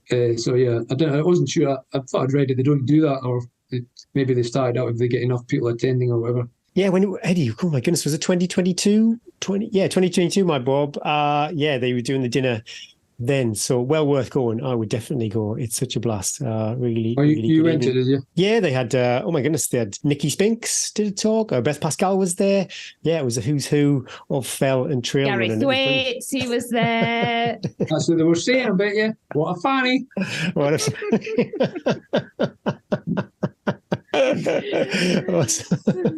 Oh, that's amazing. Well done. Yeah, super well done for amazing Bob Graham, and also for 2 days later and for sorting out that broadband issue, and now being on the podcast all within like 24 hours. That's amazing. Wow. What is next? Are you done now? 2023, the racing book signed off, or is there anything else in the calendar for this year? I don't know why I entered a road half marathon, kind of hilly road half marathon at the end of October. I should be all right to do that, but it's just for some interest to do at the end of October. But I've got to go to Lanzarote on Friday for a week's holiday. It's such a struggle. Going to La Santa Sports Resort as well. It's going to be such a nightmare, a bit of running, swimming and cycling. So I'll have to drag myself through that and then see how the running legs are going. We're here for you. Yeah, I mean, if you for Neil. Just for Neil at Lanza. I've never been, but I've seen amazing pictures of the food buffet, basically. Yeah. I'd love to do it. It looks awesome. Club La Santa. Yeah, lots of friends go and do that. Training, yeah. Can you not get them as a Patreon partner, Gary? Sign them up. Yeah. Imagine that. I've got a favour to ask you, Neil, though. You need to win the Lakeland 100 outright, because if my memory's correct, if you win it outright, then you don't also win the V50 prize. So that, I'll do my best. I might be able to pick up the scraps. Or you can do it for me. Oh, that's a deal. Yeah. Are you doing the 100 or the 50? I'm in the 100 again, yeah. Oh, it's a rivals again. Two fannies racing against each other. The Fanny World Cup. Is that the A goal? Oh, God, you two. Is that the A goal for next year, the Lakeland 100? To try and get the podium. Usually it'd need to be a bad day for quite a few people before I hit the very top spot of the 100. It's a very good day to make the podium. It's a tough race, and you saw this year the times were insane for the top three. I can't remember what the time the third guy was, but it was a lot faster than I'd be, I think. Do you still think your best race is on that course? Do you still think you can go faster? It's the usual case. There's a lot of variables in it. If everything hits correct, you can get a lot out of yourself. But yeah, it's the nutrition, I suppose, in the 100. It's a key element, and it's very difficult for it all to go well and have the mindset, or just to force food down you when you're not feeling like it or things have gone wrong. But I don't know. There's a definite level above me, another level above me that it's too probably. I don't think I'm trying to think of my fastest time, 21:37 or 21:40 or something like that. So if I got under 20 hours, it'd be a bit of a miracle, I think. And these days, you need to be hitting the low 20s, I think, to be winning. Do you think your bob has taught you anything, or you're going to take anything from your Bob Graham into the Lakeland 100? Well, yeah, I was lacking strength training, I think, in the bob. That showed up, I think. I used to do a lot of squat and stuff and deadlift and things, and I was quite regular at it, and kind of missed a bit of that this year. So I was kind of protecting my knees and stuff and the Achilles, so I didn't do quite as much as that. And I think I was definitely missed that in the harder sections of the bob. I think I was lacking that, so I need to try and get back into that, I think, over winter, regular. I wouldn't do any of that, Neil. Just wing it. Good idea. That'll be awesome. My goodness me, for me to get anywhere near you, I've got to be on some kind of EPO or something, or you've got to have a horrendous day. There's a Bassica yeah. choose. Oh yeah. The hair would be like that. I'd be like a Viking. That'd be great. Excellent. You were just above 24 this year, were you? You want to get under 24? Yeah. That's my goal. You know, I'm not going to get wrapped up in anything else he says. Sandbagging already, but that is my goal, to be sub 24. I've tried for that since 2017, sorry. So that is my one and only goal.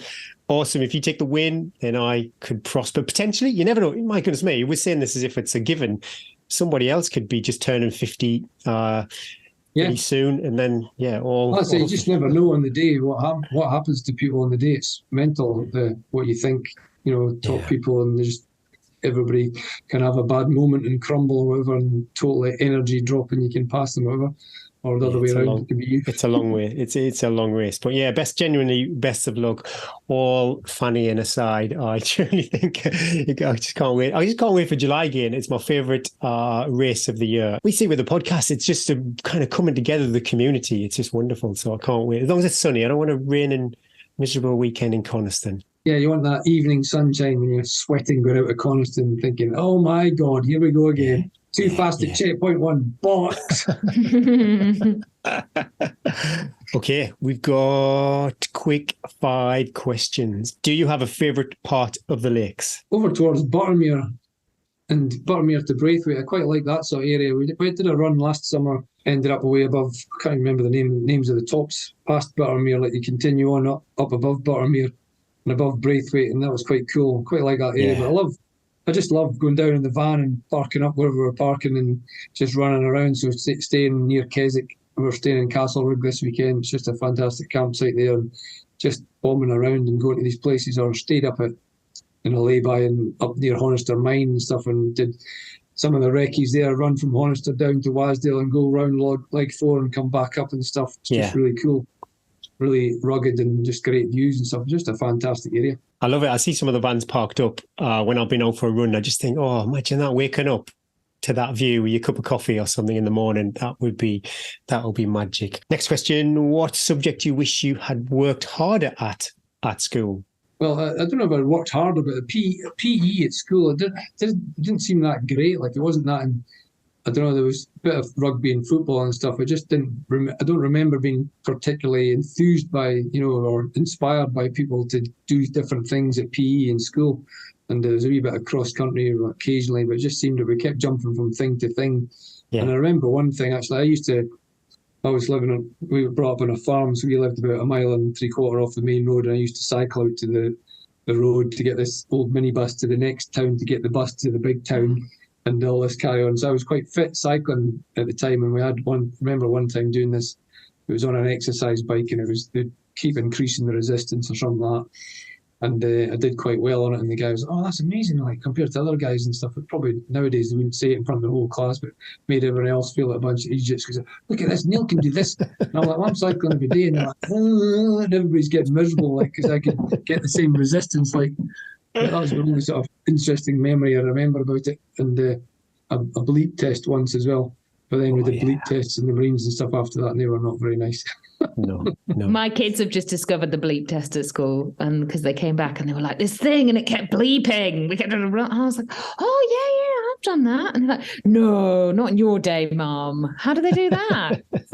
Yeah, did have bleeps back then. Yeah.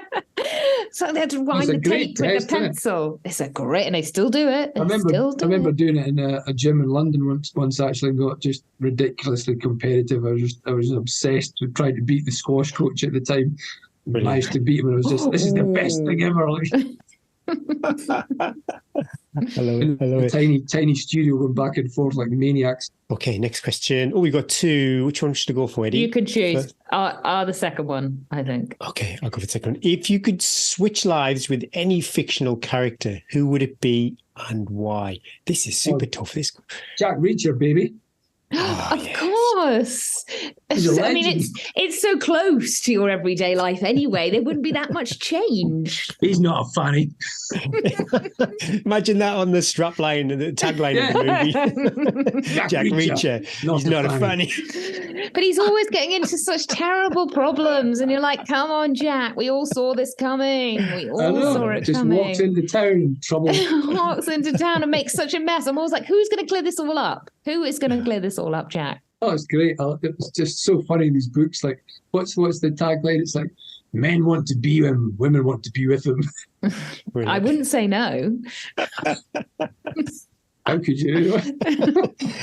I don't think I'd say no either, actually.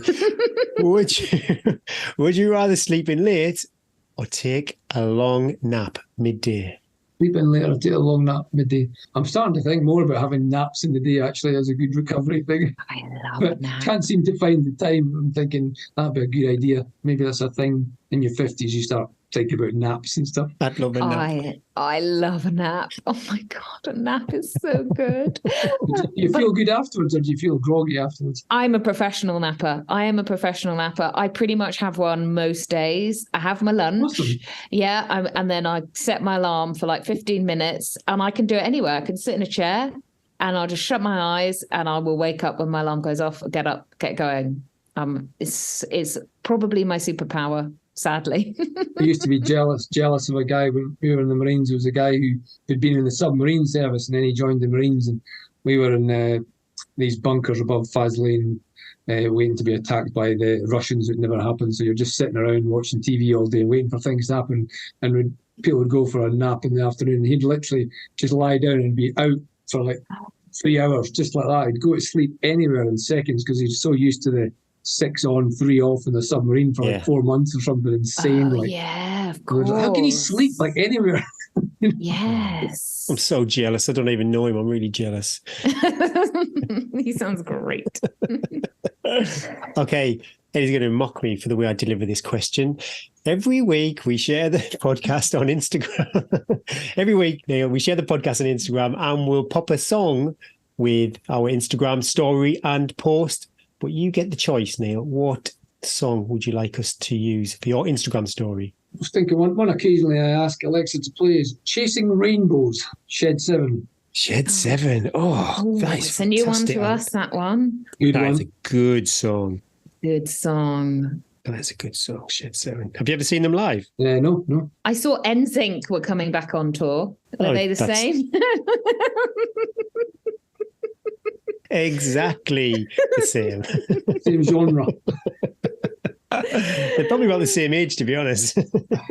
Cool. What a song to finish on. Brilliant. What a song. What a guy. Neil, thank you so much for giving up your time, precious time, recovery time after the Bob Graham, sharing the delights of Lakeland. And keep listening to the podcast, because no doubt your name is going to be mentioned pretty much every episode as Gary gets your picture up in the gym.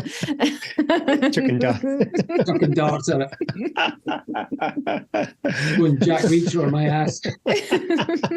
I'll be tying your shoelaces together in Coniston on the start line. Keep us posted on how you're doing, and maybe we'll have some SmackDown talk a couple of weeks before Lakeland 100 next year. Awesome. No, thanks for having me. It's great. Take care. Thanks, Neil. Cheers. Thanks, Neil. Cheers. Bye. Bye.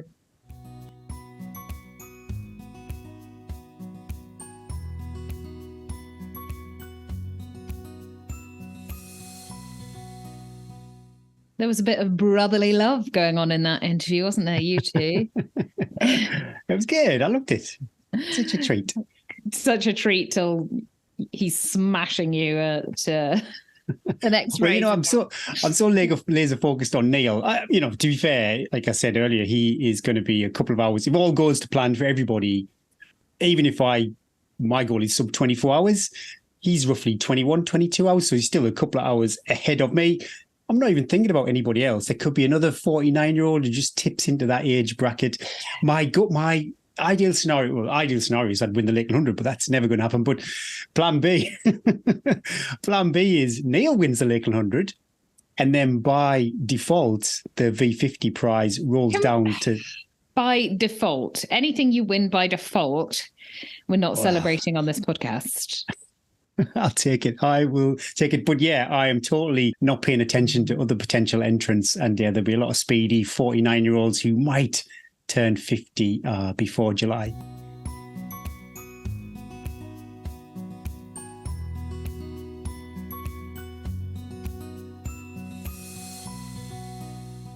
Tales from the trails.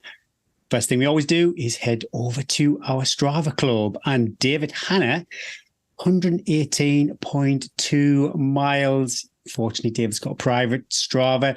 I'd be super curious to see what David's been up to, because he also topped the charts for time on feet 2, 25 hours, 7 minutes and 34 seconds. I'm racking my brains for an event that might tip you over the kind of 100-mile distance. I don't know what has been going on over the weekend, but yeah, apologies, David, we can't share what you've been up to, but yeah, well done all the same. Dave Bales, 18,497 feet of elevation. David's always crushing it. I'm friends with David on Facebook, so I always see what he's up to. And I don't know if anybody remembers, first time I ever met Dave Bales was in the Finnish Church in London before the London Marathon. Oh, he's that guy. He's that guy. Yeah. And he's training for the spine. So how many weeks? Is it 10, 11 weeks? The clock maybe is less ticking now. Maybe 9. Tick, tick, tick, tick, tick, tick, tick, tick. Yeah, well done, Dave, and good luck. This week's Tales from the Trails is from Graham Tyerman. Good morning, Eddie and Gary. I hope you're both well. I thought I'd drop you this tale from the trails to show just what people can achieve. Whilst I've been into running for a lot of years and have been supported by my wife Jill for the past 32 years, she, by her own admission, would not class herself as a runner until now. However, this year she's had an amazing transformation. I entered UTMB Nice 50k, never again, no water at first aid station and long queues, but that's another story, and noticed a shorter distance race, the 15k, which looked doable, so I signed Jill up for the race. Initially pleased with this, she was then horrified to learn that the 15k was actually 22k and totally out of her comfort zone. During the period of signing up and doing the race, she had joined the Orchard Eagles Running Club and has lost over 2.5 stone. Wow, looks great on it. Back to the race. Having finished my race in the early hours of Sunday morning, Jill's race was due to start a few hours later. I informed her that when she gets to the port, there is still about 4k to go. So don't think it is over until it's over, but it is a flat, fast finish. The beaming face crossed the finish line with Annabelle, the teddy, on her back. It was great, and she was over the moon with what she'd achieved. Post-race review, she was describing how awful the final miles were and the fact the race went back uphill and across the town. This had me very confused as we skirted the port to the finish line in the 55k and could not envisage where she'd actually gone. It turned out that the race route for the 15k added on a lot of stair climbing near the finish, and the end I told her was a million miles from what she actually did.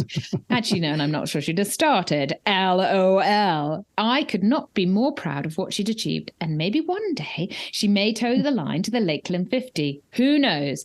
Keep up the great work, guys. Regards, Graham. Shout out, Jill. That is awesome. It sounds Jill. Like consistency. It sounds like hard work. It sounds like great teamwork. And I know she's going to do more. She's going to do more. I can see it. And I'd like to know a little bit more about the teddy on the back. What's going on with that? And a big shout out for joining the running club too, Orchard Eagles. Well done. Big kudos, Jill. We love reading out your stories. So if you have a tale from the trails, then please send it over to hello@tntrails.com. I put a shout out on Facebook. There are a few messages on the Facebook post I put out saying, go on, share the story to each other. So that just intrigues me more. And it definitely sounds like the sort of story Gary and I would love. Totally inappropriate, normally involving some bodily fluids. Or body parts. Or body I still remember the old tweaking nipples. Oh. I can't remember what show that was, what episode it was. I could share that if I could remember. That was super funny. Last week's guest, Danielle, has been super generous and supplied this week's competition. One copy of the beautiful Why We Run book is up for grabs. I think it's simple what people have to do, but yeah. Oh, people are doing it. People are doing it. That is true. You are correct. You have two choices. Number one, follow Tea and Trails on Instagram, or if you're not on Instagram, then maybe subscribe to our YouTube channel. I don't think you have to have a Google account or anything like that. It doesn't cost you anything. People think when you say subscribe, it's like, oh, wow, that's going to cost me. It is 100% free to subscribe to a YouTube channel. And when we share this week's show on Instagram or upload it to YouTube, pop the hashtag Why We Run and then tag a friend who inspires you to run. Also, all Patreons get an automatic entry. But yeah, if you want to pop hashtag Why We Run and tag in a friend who inspires you, you can get 2 entries. Monday the 6th, we have to pick a winner at random. It can't be, there's nothing else to do. It can't be your it? friends, Gary, it has to be. I did tag in Robbo. Yeah, we saw. We also. I got called out straight away. Why tag me in to go, look, Gary doesn't like you the best? We all know that. We all know this is a fickle, one-sided relationship. But yeah, Monday the 6th, we will pick a winner at random and yeah, we'll share it on the following show. Gary wants me to beg. He says you've got to beg, Come on, Eddie. Beg. Oh, it says about the 5-star reviews. I'm not fuzzy. We got none. We've never had none. Well, let's put it down to half term and that people are busy and have got better things to do. I know. Incredible. People who are busy and have got better things to do and leave us a 5-star review. So if you leave one this week, you are guaranteed to get it read out on the podcast. It's simple.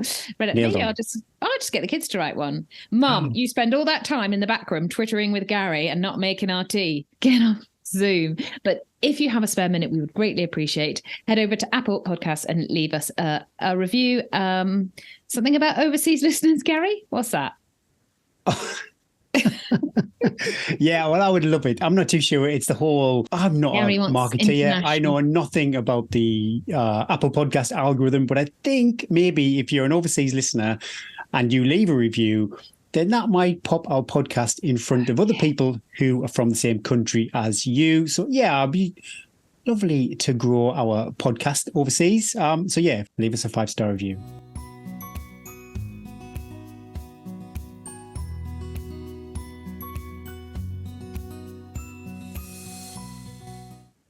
Right, what's occurring? What's occurring this week, Gary? Oh, well, you could tell me actually. What this was about 6 months since I've had some coaching advice. 6 months? You joking? Every week you go. Eddie. Well, 2 things actually. The sessions are with this pre-marathon plan. It actually has 4 workouts, but one of those is a long run. I never do that. I'm not going to do 3 sessions. I'll always do 2. I'll pick 2 out of them. So there is the 15 times 1 minute. They're increasing that now instead of the 10. And then that threshold run moves up to 15 minutes. But then there's also 6 times 2 minutes. Now I've got a 2-minute hill where I live. Do I do 2 minutes on the flat, 6 twos, or do I do 6 twos on the hill? Listeners, what are we all saying? Everybody's saying you do it on the hill. Do it on the hill. You get bang for your buck. You're going to get your heart rate up quicker. It's a strength workout when perhaps you're not as fit as you are as well. When you're not as fit, it's really hard to get your heart rate up because you literally can't move your legs that fast. So using a hill is a great way to do that. It's also injury prevention and it'll mean you'll run proper, better form as well. So I would definitely do that on a hill, but they're all quite short. So I would say you can do the 15 by 1 minute as well. So you use that as your flat session. And then 16 by 2 as your and the 15-minute threshold run you do. No, I would probably bin that. I can't see, or I would do that, or you could do that within your long run and do that at the start of your long run. Because is that going to be hard? 15 minutes? Well, if it's 10k pace, then yeah, I suppose that. If I was doing 10k pace or 10k effort. Oh my God! those little kids, they are out again. I said, nobody goes outside while we record because the washing machine is full from when you were outside all this morning and it's so wet. And they are outside. Oh, she's raging, listeners. I've got no more drying space. My drying rack is full. Oh my God. Don't worry, I'm gonna shatter all their dreams because in half an hour we're going to the dentist. Oh, but is it a family trip? Is it everyone sits in it? We do a family trip once a year. We do that. I go in with one or two of them. Normally it's girl time. Me and Eves go in and she looks in horror as the butcher sabotages my gum. And then the boys go in. But yeah, we just do it. Because if Bryn didn't make the appointment, I wouldn't do it. I hate the dentist. Oh, interesting. Oh my God, it's because I had a root canal incident about BP before the podcast. It was so bad. Gary, there's still a tiny bit of Neil? No, he was the guy we talked to on that show.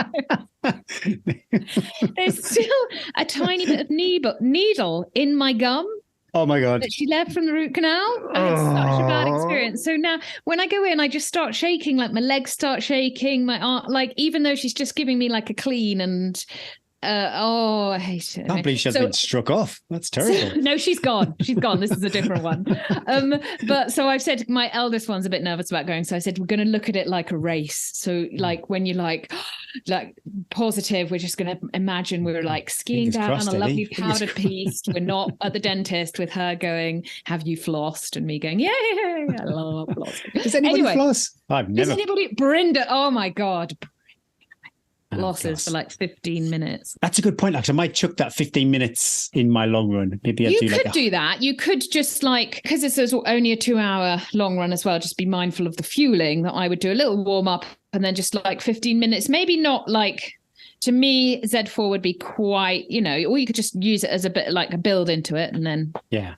But who loves these 2 hour runs? I know last week my 2 hour run turned into a 12:40 run, so I'll have to modify the route, but they're awesome. 2 hours. 2 hours. 2 hours. I mean, that's great. Back in the gym again to a bit of mobility and strength work at home, body weight stuff at home, and then maybe 2 sessions in the gym. And fingers crossed, it's kind of quick turnaround, the old YouTube reviews. I've got some Lone Peak 7s to review, and I can't say because I want to give it some time. I want to put some miles in. I just don't want to get it on the box. Yeah. Put some miles in. And a long run, although I do love the Lone Peaks, but maybe they're not a long run shoe like the, say, New Balance were with all the super cushioning. So I'm not too sure if I'll do a long run in them. But yeah, hopefully Tuesday I'll get that out. We will see. But yeah, another busy, full on week. But I am enjoying this road running training. It just feels like I only did the 240 because it was a couple of friends, Ray and Dave, asked if I fancied a run on Sunday. I would not have done that run on myself. I just thought, well, it's up the coast, do the nature reserve. It's quite a nice run with friends. I would have been pretty faithful to 2 hours if I was on my own. So we'll see where I end up this Sunday. But yeah, you seem to have so much more time. So much more time, so much more energy. Like training for like a super long run, like the race I'm doing, there's not much energy for anything else left in life because that 4 or 5 hour long run, just the volume of training leaves like that long run day is pretty much then wiped out. Because... Well, for me, for people also on the East Coast, if I'm say training for the Lakeland 100, it involves a 3-hour return trip to the lakes and then 4 or 5 hours on the mountains. Big days, at least for this road marathon, although I won't feel so nourished from my runs. Be a lot quicker, a lot more time. So yeah, that's my week. What about you? Well, I've done my 4 by 10 minutes, done my workout. I'm writing my week ahead. So I've actually written my whole plan up to the race now. I can share it with anyone that's interested. It's about as exciting as a wet fish. I choose when to do my workout. So when they either fit in with the kids or how my legs feel. So after the inner thigh incident, I went out this morning. I had about 90 minutes and it was absolutely peeing it down. So I thought, actually, I would prefer to move a bit faster in this. It's so cold and wet. And my legs, I'd give always with the warm up, I like 10, 15 minutes warm up, see how you feel. And you always feel like the first 5-10 minutes, you're like, no, I can't, no way, can I do this session? And then the first bit of the session, you're always like, and then So it all came together beautifully. So I feel I'm like a peacock. I feel proud as a peacock. I've got that out the way. Back into doing some Tuesday sessions. We're still on half term. So when I potentially could do my long run tomorrow, midweek long run. I know, the audacity, because it's like -5 then all over the weekend, and it's raining and snowing. And I know what you're all thinking. You're thinking she should go out in that. She should go and practice being out in that. I did 125 hours of the spine race in that. I need to practice. I'm good for that, thanks. But it's not like you're swapping it for fantastic weather. It's still not going to be particularly great that you're going out in. I just really don't want to go out and be pissed wet right through for like 4 or 5. Like, why do I need to practice? I've got the gear. Why do I need to practice that when I could do it when I'd be dry? It'd still be cold, but I just wouldn't be freezing. Also, I'm kind of thinking sensibly, this is a massive excuse, that every time you get that cold, it's a bit of a knock to the immune system, and it does take that longer to recover and stuff. So I'm kind of thinking, so I might do my long run midweek, and then the rest of it will be easy miles. Back down the gym. I'm going to give those little side lunges a little bypass and do some single leg deadlifts. Burnt with those will probably be even worse. Some pretty heavy single leg deadlifts, and see the pain. Log in next week to find out which next part of my inner anatomy aches. But so 5 weeks, 6 weeks, 5 to 6 weeks, because the race is starting on a Wednesday. Again, it sort of makes the plan a little bit, kind of have to finish halfway through a week. So sort of worked out that now my weeks are starting in my head Wednesday to Wednesday to make it the taper a little bit easier. So now that's all I'm thinking about. There's no social commitments.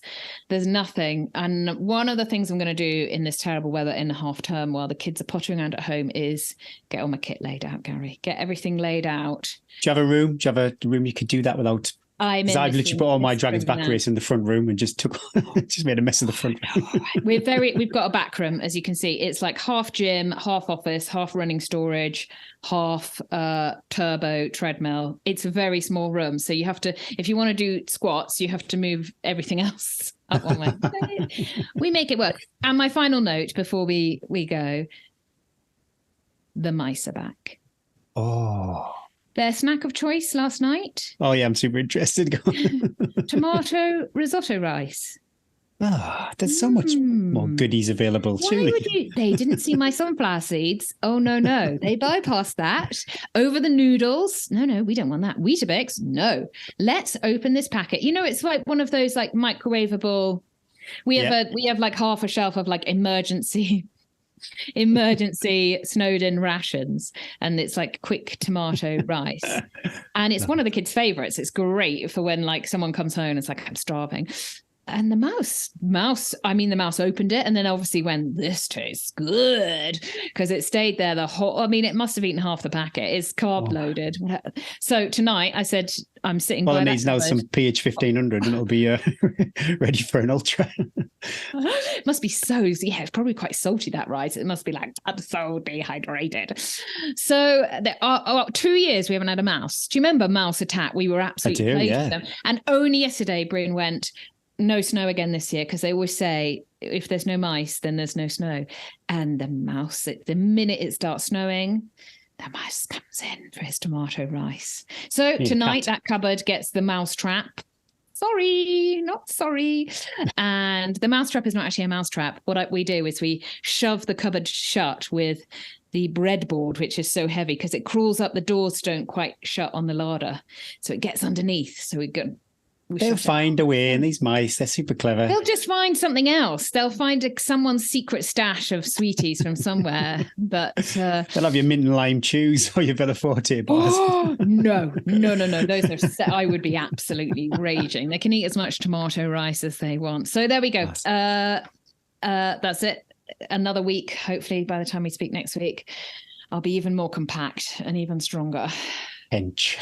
I think that's it. I think we're done, Eddie, for another week. Thanks for tuning in, and thanks to all our partners and patrons too. We are truly grateful to every one of you. Be kind to your future self, breathe and believe. And don't forget to like, subscribe, follow, and give us a share. Tell your mates. tell your running buddies, just tell everyone. Make some reels on Instagram stories and tag us in too. Well done, everybody, for listening to the bitter end. You're awesome. We hope you have the best of weekends and weeks. Best of luck to everyone towing the line. There's not many races out there, but there is a couple. Anyone involved with organising the ultra trails, Chalkland Way Ultra.